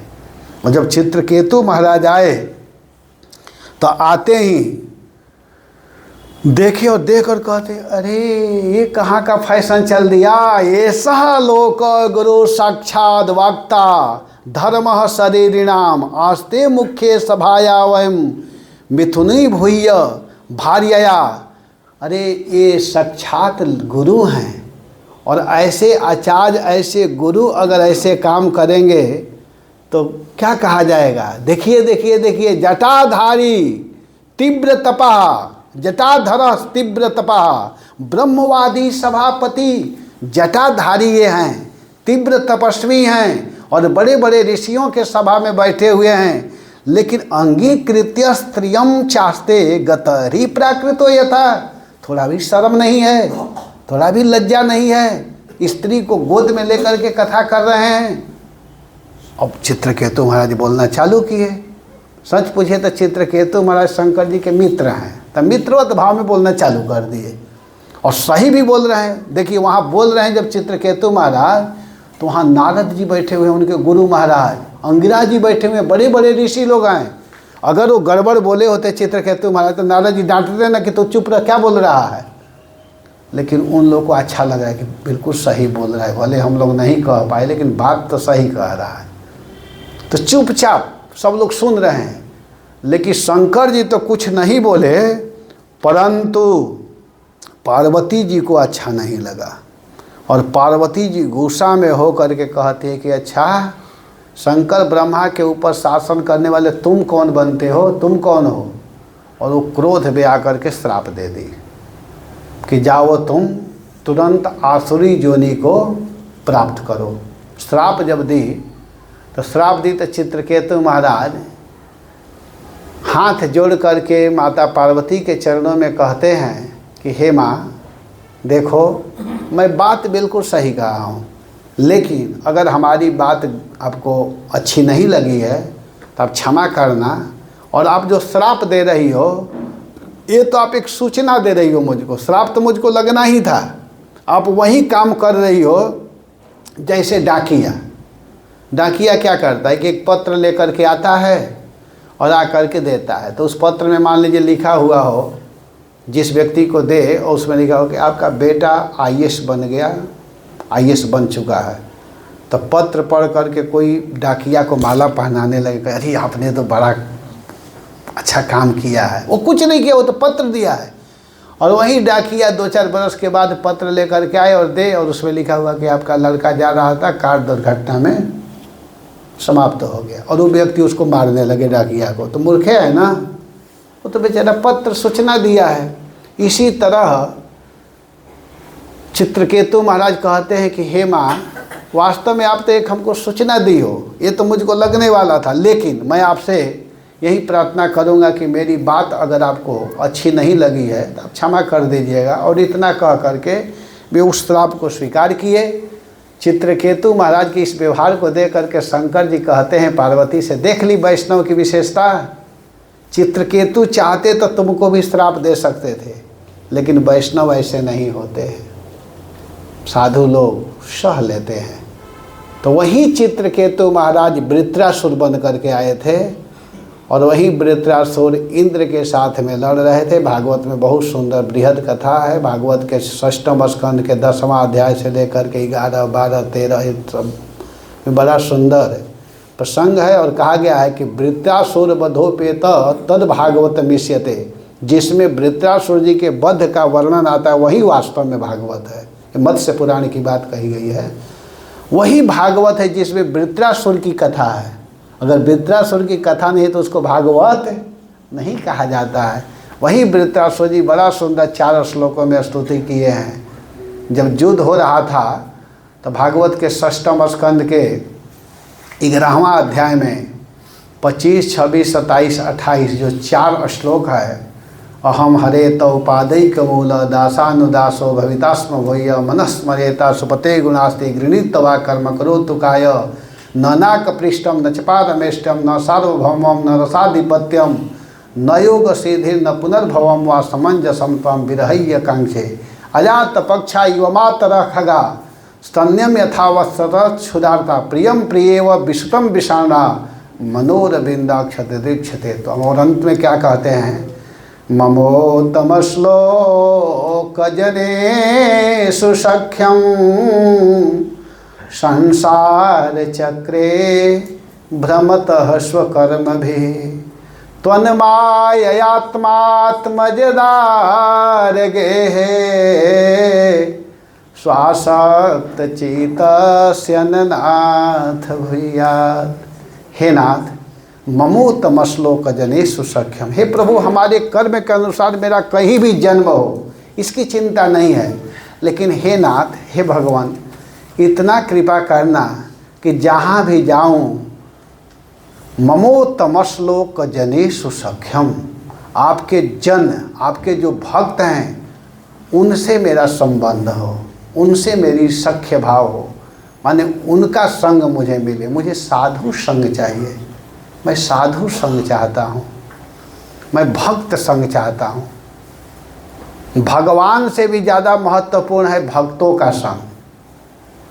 इस पर मुझे बड़ा सुंदर प्रसंग याद आ गया, क्योंकि मुझे मायापुर में इस बार राम कथा कहनी है 9 दिन। तो मैं पढ़ रहा था, सुन रहा था कि जो शत्रुघ्न जी हैं, चारों भाइयों का बड़ा सुंदर चरित्र है।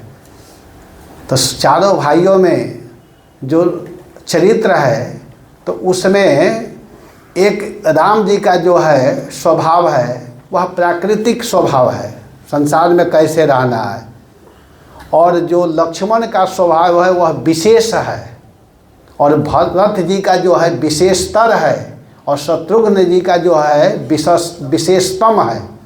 तो शत्रुघ्न जी का यहाँ मैं स्वभाव बताने जा रहा हूँ कि शत्रुघ्न जी जो है जीवन में राम के तरफ कभी भी आंख करके नहीं देखे, राम के रूप को नहीं देखते थे। कोई पूछेगा क्यों नहीं देखते थे शत्रुघ्न जी? इसलिए नहीं देखते थे राम को कि राम इतने सुंदर हैं कि अगर मैं राम को देख लूँगा और राम का जो स्वभाव, जो रूप है, उससे प्रभावित हो जाऊँगा, तो मैं राम भक्त का सेवा नहीं कर पाऊँगा। और राम के भक्त कौन हैं? भरत जी। तो हमको राम नहीं चाहिए, हमको राम भक्त चाहिए, हमको भगवान से ज़्यादा भक्त की आवश्यकता है। तो शत्रुघ्न ने इसीलिए भगवान के तरफ नहीं देखते थे, पूरे जीवन नहीं देखते थे, आँख में आँख मिला करके उनके मुँह के तरफ नहीं देखते थे। और देखिए भगवान भी कम नहीं किए राम जी उनके साथ व्यवहार।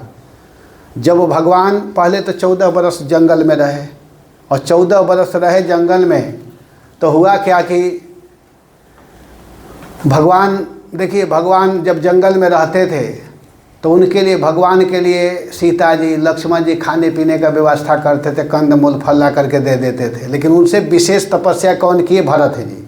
भरत जी आ कर के अयोध्या के बगल में नंदी ग्राम है, ज़मीन के नीचे शयन किए, और केवल जौ जो होता है, जौ गोमूत्र में पका करके खाते थे, और वो भी 10-20 बार नहीं, एक बार थोड़ा सा खाते थे।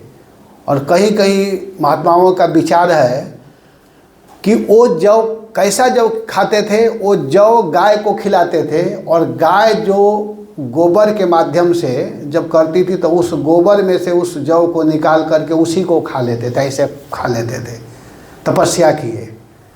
तो भरत जी भी जौ खाए, लेकिन शत्रुघ्न जी जानते हैं, शत्रुघ्न जी पूरे 12 बरस 14 बरस जब तक राम लौट करके नहीं है, कुछ भी नहीं खाए हैं, और सामने दिखाई दे रहा है कि वो खा रहे हैं, ऐसा व्यवहार करते थे।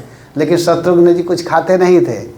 और जब राम जी लौट करके आए उधर से, तो राम जी क्या किए? पहले तो 12 बरस ऐसे ही उनसे अलग थे, और जब आते हैं तो आते ही राज्याभिषेक होने के बाद में तुरंत शत्रुघ्न को भगवान मथुरा का राजा बना करके कहे कि तुम जाओ लवणासुर का वध करना है, और देखो तुमको लौट करके नहीं आना है, 12 बरस तक लौटना नहीं है।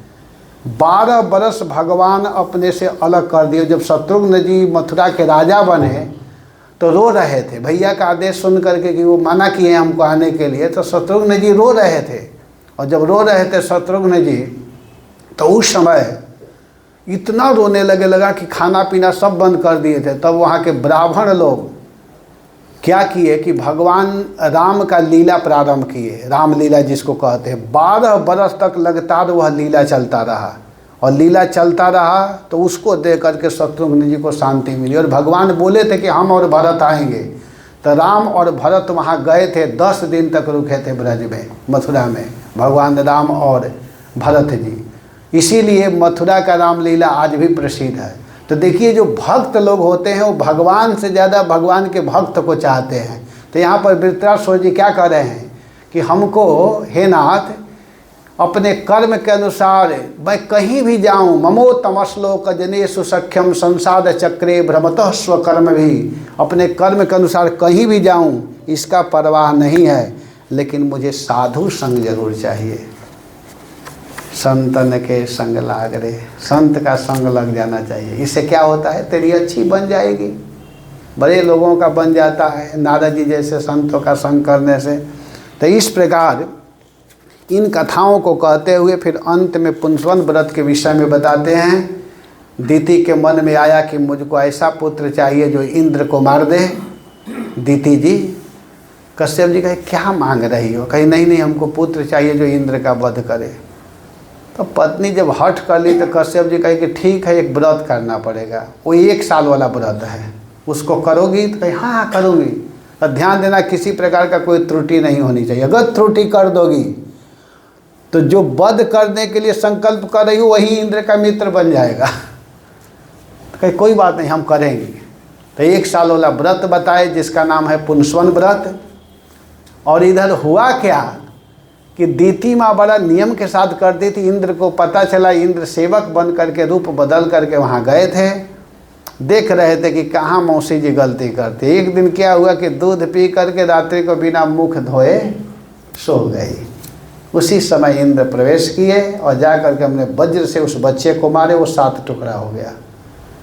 बच्चे को देख कर कह रही, एक शत्रु था अब तो 7 शत्रु हो गए। इंद्र सोचने लगे, फिर उसको मारे तो जो 7 थे वो 7 करके 49 हो गए। कहे भैया हम क्या गलती की, आप क्यों मार रहे हो? तब फिर इंद्र और वो 49 सब पेट से बाहर निकले, वो इंद्र के साथी हो गए जिनका नाम हुआ मरुदगण। इस प्रकार भागवत का 6वां स्कंद पूर्ण होता है। देखिए 7वां स्कंद की कथा सबको मालूम है, बस मैं 5 मिनट में इसको पूरा करता हूँ कि 7वां स्कंद में 3 वासना का वर्णन है। 3 वासना। 7वां स्कंद में 15 अध्याय है।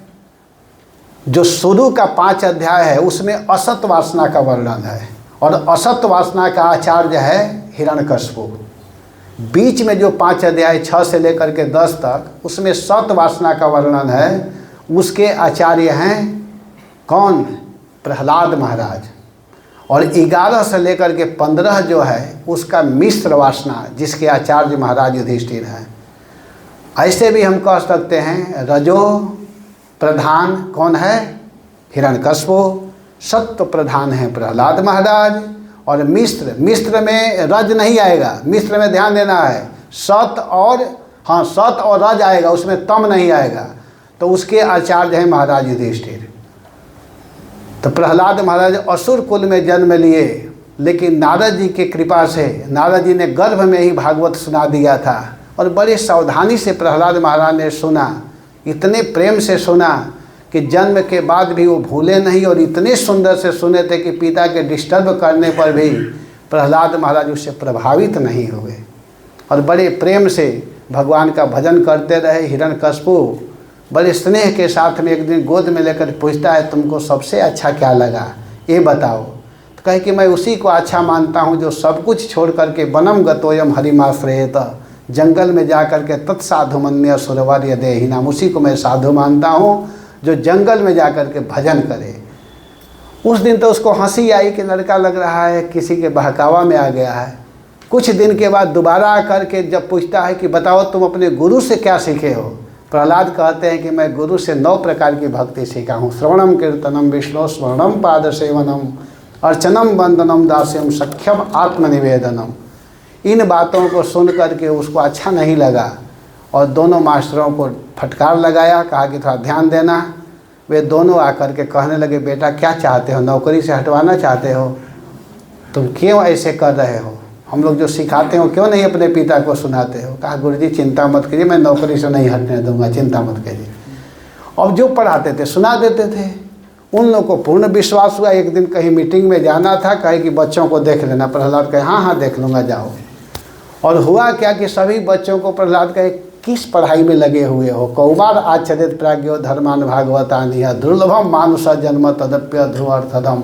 यह जीवन बड़े भाग्य से मिलता है, छोटे अवस्था से ही भजन कर देना चाहिए। कोई यह गारंटी नहीं दे सकता है कि हम इतने दिन तक जीवित रहेंगे। जब दे ही नहीं सकता है तो फिर भक्ति के लिए टालना क्यों है? जब ज्ञान हो उसी दिन से भजन चालू कर देना चाहिए। तो सब बच्चे कीर्तन करने लगे, हरे कृष्णा कृष्णा कृष्णा हरे हरे, हरे राम राम राम हरे हरे। आए दोनों मास्टर, कहे कि एक ही प्रहलाद था, अब तो हजारों प्रहलाद हो गए। हिरण्यकश्यप से कहे आपका बेटा हमसे संभलेगा नहीं, आप देखो। प्रहलाद का व्यवहार देख करके हिरण्यकश्यप को गुस्साया, आदेश दिया पहाड़ से गिराओ, समुद्र में फेंक दो, आग में जला दो। सब कुछ किया गया, लेकिन जिसको भगवान रक्षा करना चाहे कोई मार नहीं सकता है। एक दिन स्वयं कहा कि तुम किसके बल पर इस तरह की व्यवहार करते हो, ये बता दो। कहे जिसके बल से तुम बोलते हो। प्रहलाद को कोई भय नहीं है। कहा कि जिसके बल से मैं बोलता हूँ, आज मैं देखता हूँ तुम्हारा भगवान कहाँ है, आज इसी तलवार से मारता हूँ। कहाँ तुम्हारा भगवान है? प्रहलाद कहे सब जगह है, हम में तुम में खड़क खम्भ में सब में व्यापक कृष्ण है, सब जगह कृष्ण है। ये सुन करके उसको गुस्सा आया और कहा कि अभी मैं बताता हूँ। और जब ही तलवार लेकर के पूछा कि क्या तुम्हारा परमात्मा इस खम्भ में है? प्रहलाद के मुख से निकल गया हाँ। अब उसको गुस्सा आया और मारने के लिए चला। भगवान अपने भक्त के वचन को सत्य करने के लिए, सत्यम विधातुम निज भृत्य भाषितम, अपने भक्त के वचन को सत्य करने के लिए भगवान ने क्या किया कि तुरंत उसी समय देखते देखते व्याप्तिम च भूतेषु अखिलेषु चात्मन अदृश्य ताद्याद्भुत रूप मुद्वहन स्तंभे सभायाम न मृगम न मानुषम। भगवान देखते देखते वह मृग भी नहीं है और मनुष्य भी नहीं है, नरसिंह रूप में प्रकट हो गए। बोलिए नरसिंह देव भगवान की। और भगवान आए और आ करके उस दुष्ट का वध किए। जो जो वरदान मांगा था कि दिन में मरो न रात को, अस्त्र से न शस्त्र से, सूखा से न गीला, घर में न बाहर, सब कुछ भगवान ने पूरा किया। उस समय सभी लोग आकर के देख रहे हैं, किसी का हिम्मत नहीं पड़ रहा है। लक्ष्मी को भेजते, वो भी कही कि मैं इस रूप में नहीं देखे हूँ। फिर ब्रह्मा जी कहे बेटा तुम्हारे लिए आए हैं, देखो ना। प्रहलाद माला लिए दौड़ते हुए गए और भगवान के गले में पहना दिए। भगवान उनको गोद में लिए, बड़े स्नेह किए, क्योंकि भगवान भक्तों के रक्षा करने वाले हैं, भक्त वत्सल भगवान हैं। तो ऐसे नरसिंह देव भगवान के चरणों में हम लोगों को प्रार्थना करनी चाहिए, हम लोग स्मरण करना चाहिए। नरसिंह देव भगवान बहुत शक्तिशाली पावरफुल वाले हैं। और विशेष करके हमारे इस्कॉन के बहुत भक्त लोग हमेशा गाते हैं, जहाँ भी जाते हैं भगवान नरसिंह देव के नाम गाते हैं। तो इस तरह सप्तम स्कंद में बहुत सुंदर कथा है। फिर प्रहलाद महाराज ने बड़ा स्तुति किया। प्रहलाद महाराज से भगवान कहे कि मांग लो बेटा, क्या चाहिए? प्रहलाद कहे कि प्रभु हमको कुछ भी नहीं चाहिए। कहे नहीं नहीं बेटा मांगो। कहे प्रभु अगर वास्तव में आप देना चाहते हैं तो मुझको ऐसा वरदान दीजिए कि मेरे मन में किसी भी प्रकार की कोई कामना ही ना हो। कहीं कोई मांगना होगा। तब कहते हैं हे भगवान अगर देना चाहते हैं तो मेरे पिता का कल्याण कर दीजिएगा, बड़ा गलती किया है, नरक नहीं होना चाहिए। कहीं बेटा चिंता मत करो, जिस कुल में तुम्हारे जैसे भक्त का जन्म होता है, एक पीढ़ी का क्या 21 पीढ़ी का उद्धार हो जाता है। एक आचार्य कहते हैं 21 पीढ़ी का ही नहीं, 21 माता वाला, 21 पिता वाला, अगर गृहस्थ है तो 21 ससुराल वालों का। गृहस्थ भक्त है तो देखिए गृहस्थों के लिए 21 पीढ़ी और बढ़ा दिया गया है। तो यहाँ पर बड़ा सुंदर ये सब भाव है। फिर इन सब बातों को कहते हुए सुखदेव गोस्वामी आगे बढ़ रहे हैं, कह रहे हैं कि देखो कथा लंबी कहनी है, आज भगवान का जन्म कराना है, समय लग रहा है कि अब ऊपर बढ़ता जा रहा है, फिर भी मैं थोड़ा करने का प्रयास करूँगा। तो सप्तम स्कंद में फिर आगे चल करके गृहस्थ धर्म, वानप्रस्थ धर्म, ब्रह्मचारी धर्म और संन्यास धर्म के विषय में बताया गया है। 4 अवस्था में जीवन बिताना चाहिए व्यक्ति को। सबसे पहले ब्रह्मचर्य का पालन करना चाहिए। अगर 100 वर्ष का उम्र है तो 4 भाग कर दीजिए, 25 25 25 25। अगर 80 है तो 20 20 कर लीजिएगा। वो आप लोग के ऊपर है, जिसका जितना उम्र है उसका 4 भाग बना लीजिएगा।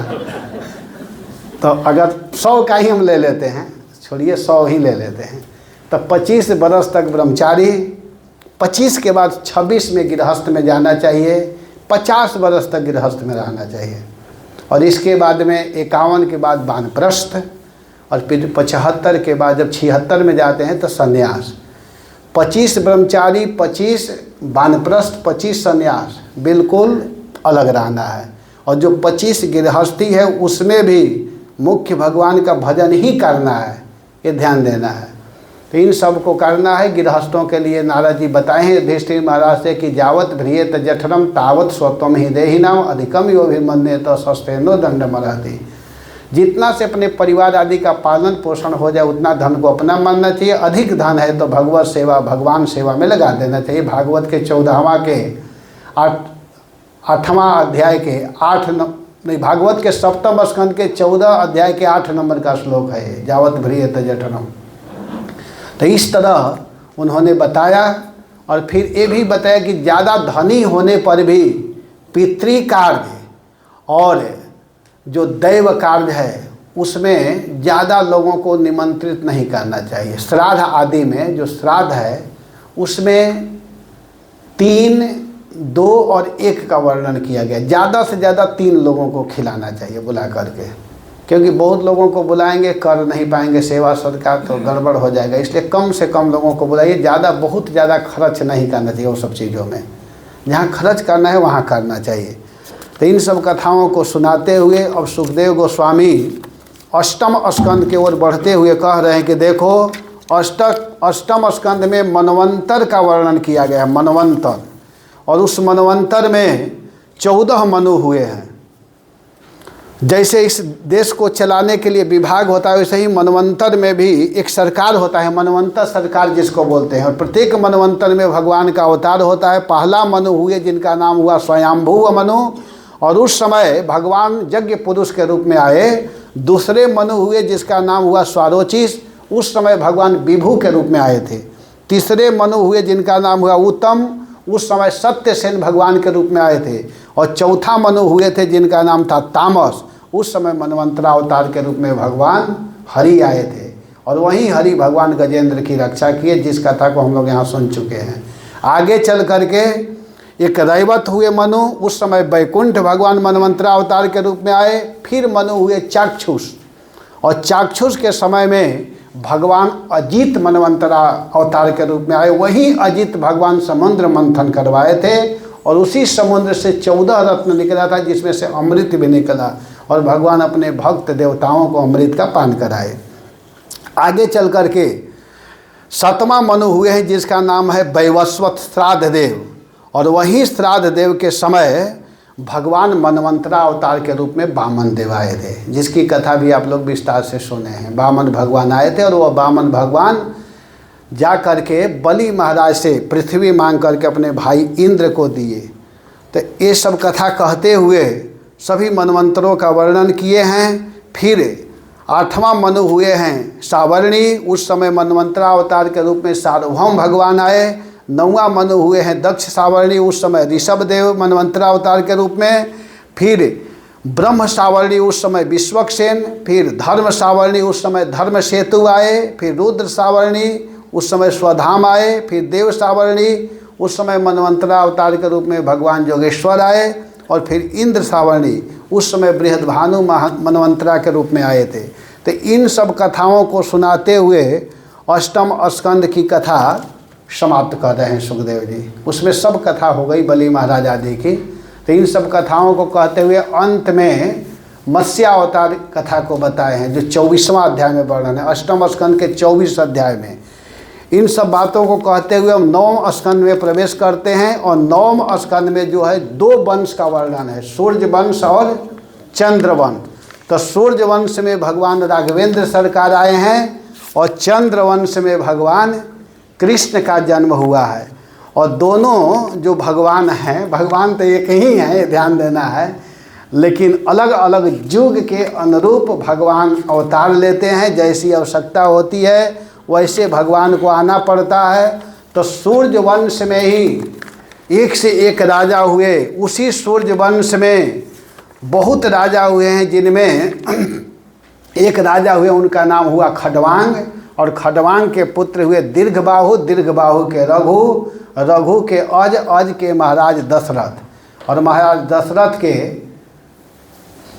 3 मुख्य पत्नी है। इसे वर्णन आता है कि 353 पत्नियां थी दशरथ जी के, और सबसे किसी भी पत्नियों का कोई संतान नहीं थे। उसमें 3 मुख्य हैं, जिसमें नाम है कौशल्या, कैकेयी और सुमित्रा। तो तीनों का कोई संतान नहीं थे। महाराज दशरथ बड़े दुखी अवस्था में अपने गुरु के शरण में गए, और गुरु महाराज एक ऋषि पुत्र को बुलाए, यज्ञ कराए, उसके द्वारा बड़े सुंदर पुत्र की उत्पत्ति हुई, जिसमें 4 संतान जन्म लेकर के आए। और 4 संतान में सबसे बड़े पुत्र का नाम है राम, फिर भरत, लक्ष्मण और शत्रुघ्न।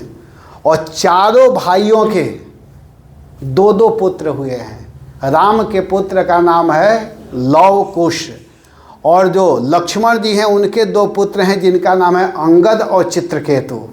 और इसके बाद में भरत जी के 2 पुत्र हैं तक्ष और पुष्कल।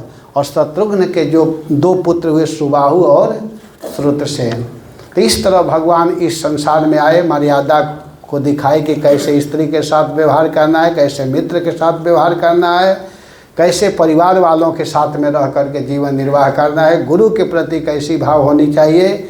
भगवान अयोध्या में जन्म लिए, जनकपुरी में गए, सीता जी के साथ विवाह हुआ, वहाँ से लौट करके आए। भगवान का राज्याभिषेक होने वाला था, लेकिन माता कैकेयी की कृपा से उनको वनवास हुआ, क्योंकि भगवान खुद चाहते हैं अपने देवताओं और अपने ऋषि भक्तों के कृपा करने के लिए भगवान जंगल में गए। बड़े बड़े भक्तों को दर्शन दिए, जैसे केवट जी को, निषाद राज को, और जटायु जी को दर्शन दिए। और इस प्रकार दर्शन देते हुए सुग्रीव जी से मित्रता किए। हनुमान जी वहाँ पर मिले। फिर भगवान समुद्र पर पुल बांधे।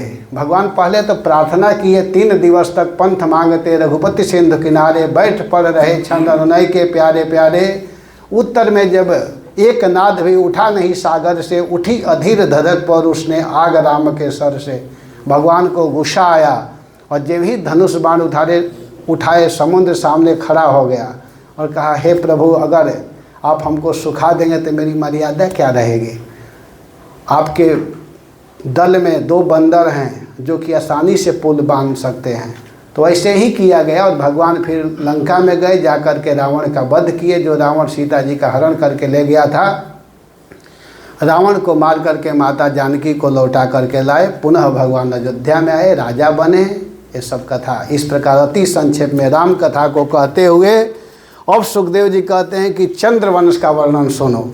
चंद्रवंश में सबसे पहले भगवान नारायण, नारायण के पुत्र ब्रह्मा, ब्रह्मा के अत्रि, अत्रि के चंद्रमा, चंद्रमा के बुध, बुध के पुरुरवा, पुरुरवा के आयु, आयु के नहुस, नहुस के जजाति। और जजाति महाराज ने 2 विवाह किया था, देवयानी और शर्मिष्ठा से। तो देवयानी के गर्भ से 2 पुत्र हुए, जिसका नाम है जदु और तुर्वसु। और जो शर्मिष्ठा थी उनके द्वारा 3 पुत्र का जन्म हुआ, जिसका नाम है अनु, ध्रुव, और सबसे छोटे पुत्र हैं उनका नाम है पुरु। पुरु के ही वंश में कुरु वंश चला है, कुरु वंश, जिसमें महाराज युधिष्ठिर आदि हुए हैं। और जदु के वंश में स्वयं भगवान आए।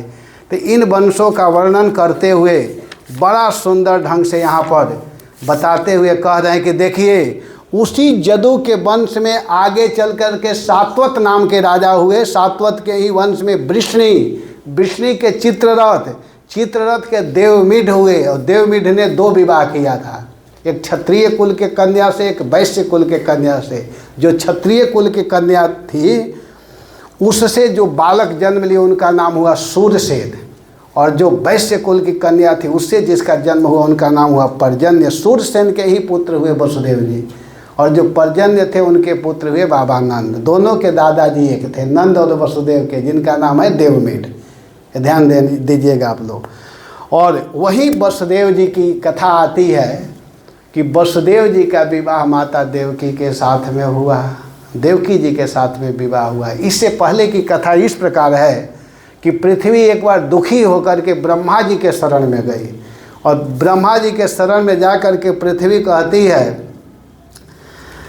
कि हे प्रभु मैं बहुत दुखी हूँ। ब्रह्मा जी कहे कि दुखी हो तो हम भी कुछ नहीं कर सकते, हमसे भी ऊपर कोई भगवान है, वहाँ चलते हैं।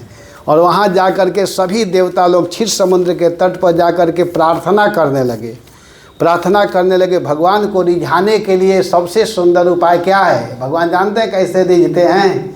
भगवान के नाम गाने से। हरे कृष्णा कृष्णा कृष्णा हरे हरे, हरे राम।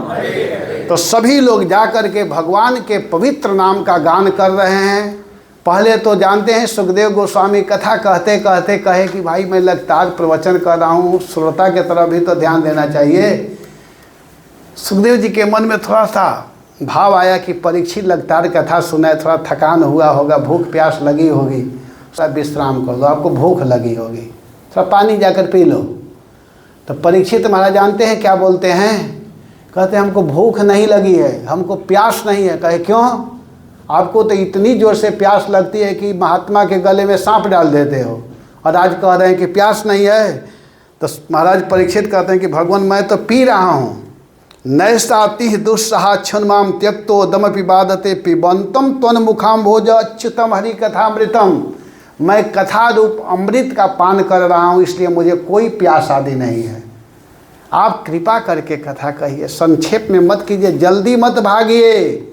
जिस प्रभु के चरित्र को सुनने के लिए मैं बैठा हूँ, उसी भगवान की कथा अति संक्षेप में कह करके जाना चाहते हैं। आप विस्तारित कीजिए, प्रभु मैं सुनना चाहता हूँ।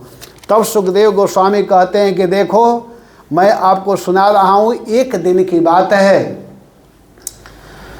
पृथ्वी दुखी होकर के ब्रह्मा जी के शरण में गई। ब्रह्मा जी भगवान के तट पर गए, वहाँ जा कर के सभी लोग प्रार्थना किए। आकाशवाणी हुई, भगवान कहे कि आप लोग चिंता मत करो, मैं ब्रज में अवतार लूँगा। लेकिन यह शब्द केवल ब्रह्मा जी को सुनाई दिया। ब्रह्मा जी सभी लोगों को बोले कि आप लोग जाकर के ब्रज को सजाओ, प्रभु आने वाले हैं। इधर माता देवकी का विवाह वसुदेव जी के साथ में हुआ, और जब वसुदेव जी के साथ में विवाह हुआ तो क्या होता है कि अब वसुदेव जी अब लेकर जाना चाहते हैं, लेकिन देवकी माँ का जो भाई, चचेरा भाई जिसका नाम है कंस कहता है कि मैं अपने बहन को गाड़ी में बैठा करके ले जाऊंगा।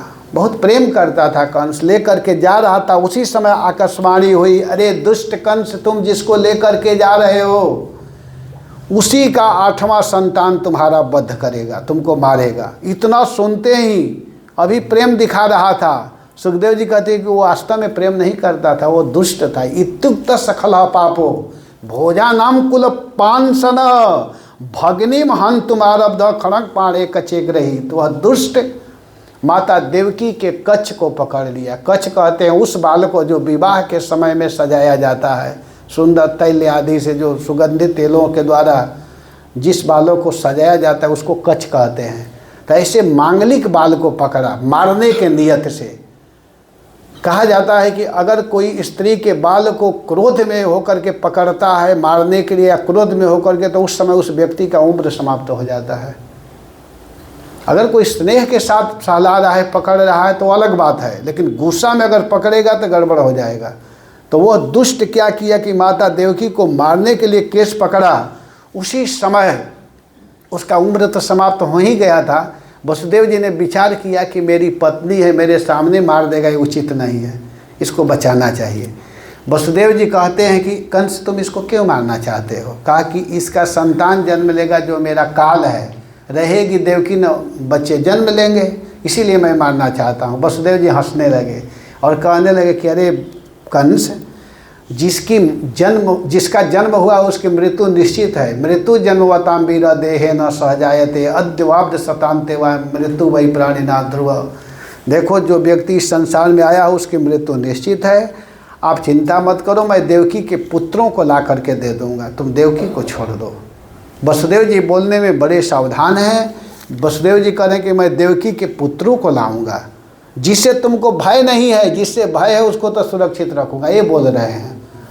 बोलने में बड़े सावधान है। पुत्रान बोल रहे हैं, पुत्रान समर्पयिष्यस्य, पुत्रान द्वितीया के बहुवचन, जब रूप चलाएंगे पुत्र पुत्रौ पुत्र, पुत्रम पुत्रौ पुत्रान द्वितीया के बहुवचन में, तो करें कि पुत्रों को ला करके दूंगा, ये नहीं करें कि मैं पुत्र ला करके दूंगा। कंस वास्तव में पढ़ा लिखा नहीं था, संस्कृत दोनों एक क्लास में ही पढ़ते थे। वसुदेव और कंस क्लास फेलो थे, एक साथ पढ़ते थे, लेकिन वसुदेव जी जानते थे कि ये संस्कृत नहीं पढ़ता, ये मूर्ख है, इसीलिए संस्कृत में बोल दिए कि पुत्रान समर्पयिष्यस्य यतस्ते भयम उत्थितम, जिससे भय नहीं है उस पुत्रों को लाऊंगा। और वसुदेव जी ने किया। समयानुसार माता देवकी के 1 साल के बाद पहला बालक हुआ जिसका नाम है कीर्तिमान। कीर्तिमान जी को ला करके दिए, कंस दे करके कहा कि इससे तो मुझे कोई भय नहीं है, उसको लौटा रहा है। उसी समय नारद जी आए और कहे कि मैं सुन रहा हूँ कि तुम देवकी के बच्चे को लौटा दिए हो। तो कहा हाँ, उससे कोई भय नहीं है, कमल के पुष्प लिए थे, झोला में निकाल दिए। कहे देखो 8 पंखड़ी वाला, कहे गिनो यहाँ से, तो गिना तो 8वां। अच्छा, और यहाँ से गिनोगे तो क्या होगा, 8वां ही पहला हो जाएगा। देखो देवताओं की भाषा हम लोगों की भाषा नहीं है, पहला भी 8वां होता है, 8वां भी पहला होता है। अच्छा, ऐसा भी चलता है क्या गणित? तुरंत तो बुलाया वसुदेव। वसुदेव जी बगल में ही खड़े थे, जानते थे बदमाश है, कभी भी बुला देगा। कह लो, तो दे दिए। वो तुरंत उसको पत्थर पर पटका। फिर 1 साल के बाद दूसरा बालक हुआ जिसका नाम हुआ सुसेन। क्रमशः 1-1 साल के बाद बच्चे हो रहे। तीसरे बालक का नाम है भद्रसेन, चौथा का नाम है रिजु, 5वां का नाम है संवर्धन, 6वां का नाम है भद्र। 6 बच्चों को मार दिया। क्रमशः 1-1 साल के बाद बच्चे होते जा रहे हैं। 7वें बच्चे के रूप में भगवान का ही अंश, द्वितीय स्वरूप श्री भगवान बलराम जी जब आते हैं माता देवकी के गर्भ में, तो भगवान क्या किए कि उस समय जोग माया को बुला करके कहते हैं कि गच्छ देवी ब्रजम भद्रे गोप गोभीर अलंकृतम, हे देवी तुम ब्रज में जाओ और देवकी के गर्भ से निकाल करके वसुदेव के ही पत्नी रोहिणी है उसके गर्भ में स्थापित करो, क्योंकि इसका वध वो कर भी नहीं सकता है और ऐसा व्यवस्था करना है, तुम जाओ। तो देवी कही कि इतना बड़ा काम कर रहे हैं, इसके बदले में क्या आप देंगे, हमको कुछ इनाम उनाम देंगे? भगवान क्या बोले कि तुम देवकी के गर्भ से निकालना, रोहिणी के गर्भ में डालना, दोनों माताओं को कोई कष्ट नहीं होना चाहिए, पेट आदि कटना नहीं चाहिए और लड़का को भी कोई कष्ट ना हो। देवी कही ये तो बड़ा काम है, संसार में छोटा ऑपरेशन करने में 1-2 लाख रुपया ले लेते हैं, है कि नहीं? साइन पहले करवा लेते हैं कि कुछ भी होगा, हम रिस्क नहीं लेते हैं।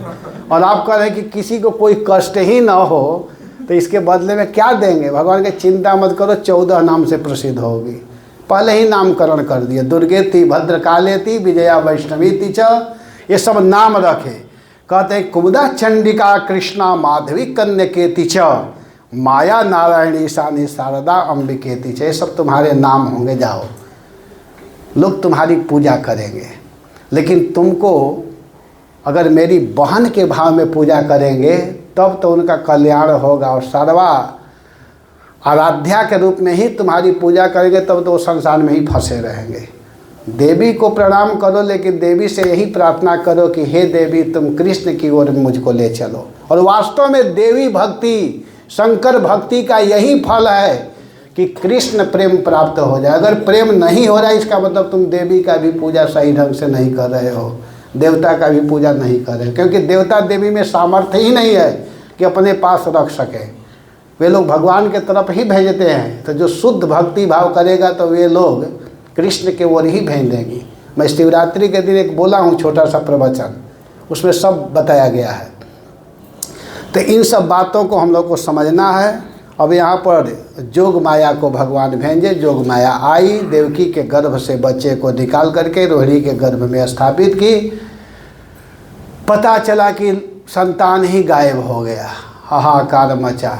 अब भगवान स्वयं हमारे सर्वाराध्य भगवान माता देवकी के गर्भ में आते हैं। जब भगवान आए तो माता देवकी का सौंदर्य बढ़ गया। ऐसे तो देवकी सुंदर थी ही, देवता लोग आकर के गर्भ स्तुति करते हैं, बड़ा सुंदर स्तुति किए हैं। जेल में अपने रूप को छिपा करके आए और बहुत सुंदर स्तुति किए। बड़ा सुंदर स्तुति, जिसको गर्भ स्तुति कहते हैं। गर्भ स्तुति करते हुए सत्यम व्रतम सत्य परम त्रिसत्यम सत्यस्य योनि निहितम च सत्यम सत्यस्य सत्यमृत सत्य नेत्रम सत्यात्मकम त्वां शरणं प्रपन्न। हे सत्स्वरूप प्रभु, हम आपके चरणों में प्रणाम करते हैं। आप ही अलग अलग रूपों में आए हैं और आ करके बड़ा सुंदर ढंग से मत्स्याश्वकक्षप नृसिंह वराहं हंसस्य राजन्य विप्र विबुधे सुकृतवतार त्वं पासिदस्त्रिभुवनम च यथाधुने सभारम भू हरयदूतम वंदनम ते। आपने बराह के रूप में, मत्स्य के रूप में, हयग्रीव आदि के रूप में आकर के इस संसार में बहुत कार्य किए। और इस प्रकार स्तुति करते करते देवता लोग अब माता देवकी से कहते हैं, माँ बिल्कुल मत घबराओ, अब कंस कुछ दिन का मेहमान है। दिष्ट्यांबते कुक्षिगतः परः पुमान् अंशेन साक्षात् भगवन् भवायन। माँ भूत भयं भोजपतिर्मुमूर्षो गोप्ता यदूनां भविता तवात्मज।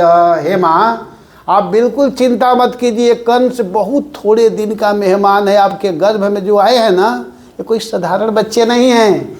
उसका वध करेंगे, आप आनंद का अनुभव करोगे। और इतना कह करके देवता लोग वहाँ से चले गए। जब चले गए तब बड़ा सुंदर समय आया। अथ सर्वगुणोपेतः कालः परमशोभनः। बड़ा सुंदर समय आया। हमारे प्रभु माता देवकी के गर्भ में थे। उस समय भादव का महीना, कृष्ण पक्ष, अष्टमी तिथि, रोहिणी नक्षत्र, दिन बुधवार था उस दिन। और भगवान अकारण करुणा वरुणालय भगवान श्री हरि अवतार लेते हैं। तमद्भुतम बालक अम्बुजेक्षणम चतुर्भुजम शंख गदायुधायुधम। भगवान का अद्भुत रूप है। भगवान शंख चक्र गदा लिए हुए प्राकट्य होते हैं, जन्म लेते हैं। और जब जन्म लिए तो देवकी वसुदेव उनके चरणों में प्रार्थना करने लगे कि प्रभु आप अपने रूप को छिपाइए, कीजिए शिशुलीला अति प्रियशीला। आप शिशु रूप धारण कीजिए। भगवान छोटा रूप धारण कर लिए और भगवान कहे कि आप लोग घबराओ मत, मुझको यहाँ से ले चलो। उस समय जोग माया के प्रभाव से जितने पहरेदार थे सब सो गए थे, इसीलिए तो जोग माया को भेजे थे।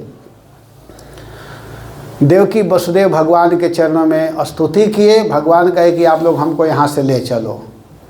वसुदेव जी कहते हैं मैं कैसे ले जाऊँ, आप देख नहीं रहे मेरे हाथ में हथकड़ी है, पैर में बेड़ी है। भगवान के थोड़ा प्रयास करके तो देखो कि केवल कहने से हो जाएगा, बिना प्रयास किए थोड़े होता है। थोड़ा हाथ इधर उधर हिलाओ, तो जब हिलाए तो हाथ का हथकड़ी खुल गया। कहते अरे कहाँ चला गया। तब तक वहाँ एक सुंदर पात्र आता है, स्वर्णमय एक पात्र आता है जिसको भोजपुरी में सूप कहते हैं। और उसमें वसुदेव जी भगवान को रखे। पैर में बेड़ी है। कहे प्रभु आप इस पर तो हो गए, लेकिन मैं जाऊँ कैसे। कहे पैर बढ़ाओ तो सही। और जब ही पैर बढ़ाए बस वो भी खुल गया। कहे प्रभु आगे गेट है। कहे चलो आगे बढ़ते जाओ। और जब गए तो गेट खुल रहे हैं। आजकल जो खुलता है तो लोग बड़ा खुश होते हैं कि बड़े इंजीनियर वैज्ञानिक कितने कमाल कर दिए। वो लोग कुछ नहीं किए हैं, पहले वाला नकल कर रहे हैं। देखिए बहुत पहले 5000 वर्ष पहले ही गेट अपने आप खुल रहा है, देख रहे हैं कि नहीं। और आजकल मोबाइल चला है तो बड़ा हम लोग खुश होते, कहाँ का आवाज़ कहाँ सुनाई दे रहा है। देखिए पहले ही आकाशवाणी सुनाई दे रहा था। और देखिए कितना सुंदर व्यवस्था, केवल ब्रह्मा जी को सुनाई दिया, सबको नहीं दिया। जैसे आजकल मोबाइल हम लोग जिस पर घंटी मारते हैं उसी को सुनाई देता है। तो ये सब पहले वाला ही व्यवस्था इस समय चल रहा है, कोई नया चीज़ नहीं है, ठीक है ना। ये सब समझना होगा। तो वो गए और जा रहे, बढ़ते हुए गए जमुना के तरफ। जमुना जी ऊपर की ओर बढ़ रही है। भगवान समझ गए कि मेरे चरण को छूना चाहती है। भगवान अपने चरण का स्पर्श किए, जमुना नीचे गई। वसुदेव जी सीधे मथुरा से गोकुल ले गए। वहाँ मैया जशोदा के यहाँ 2 संतान जन्म लिए थे।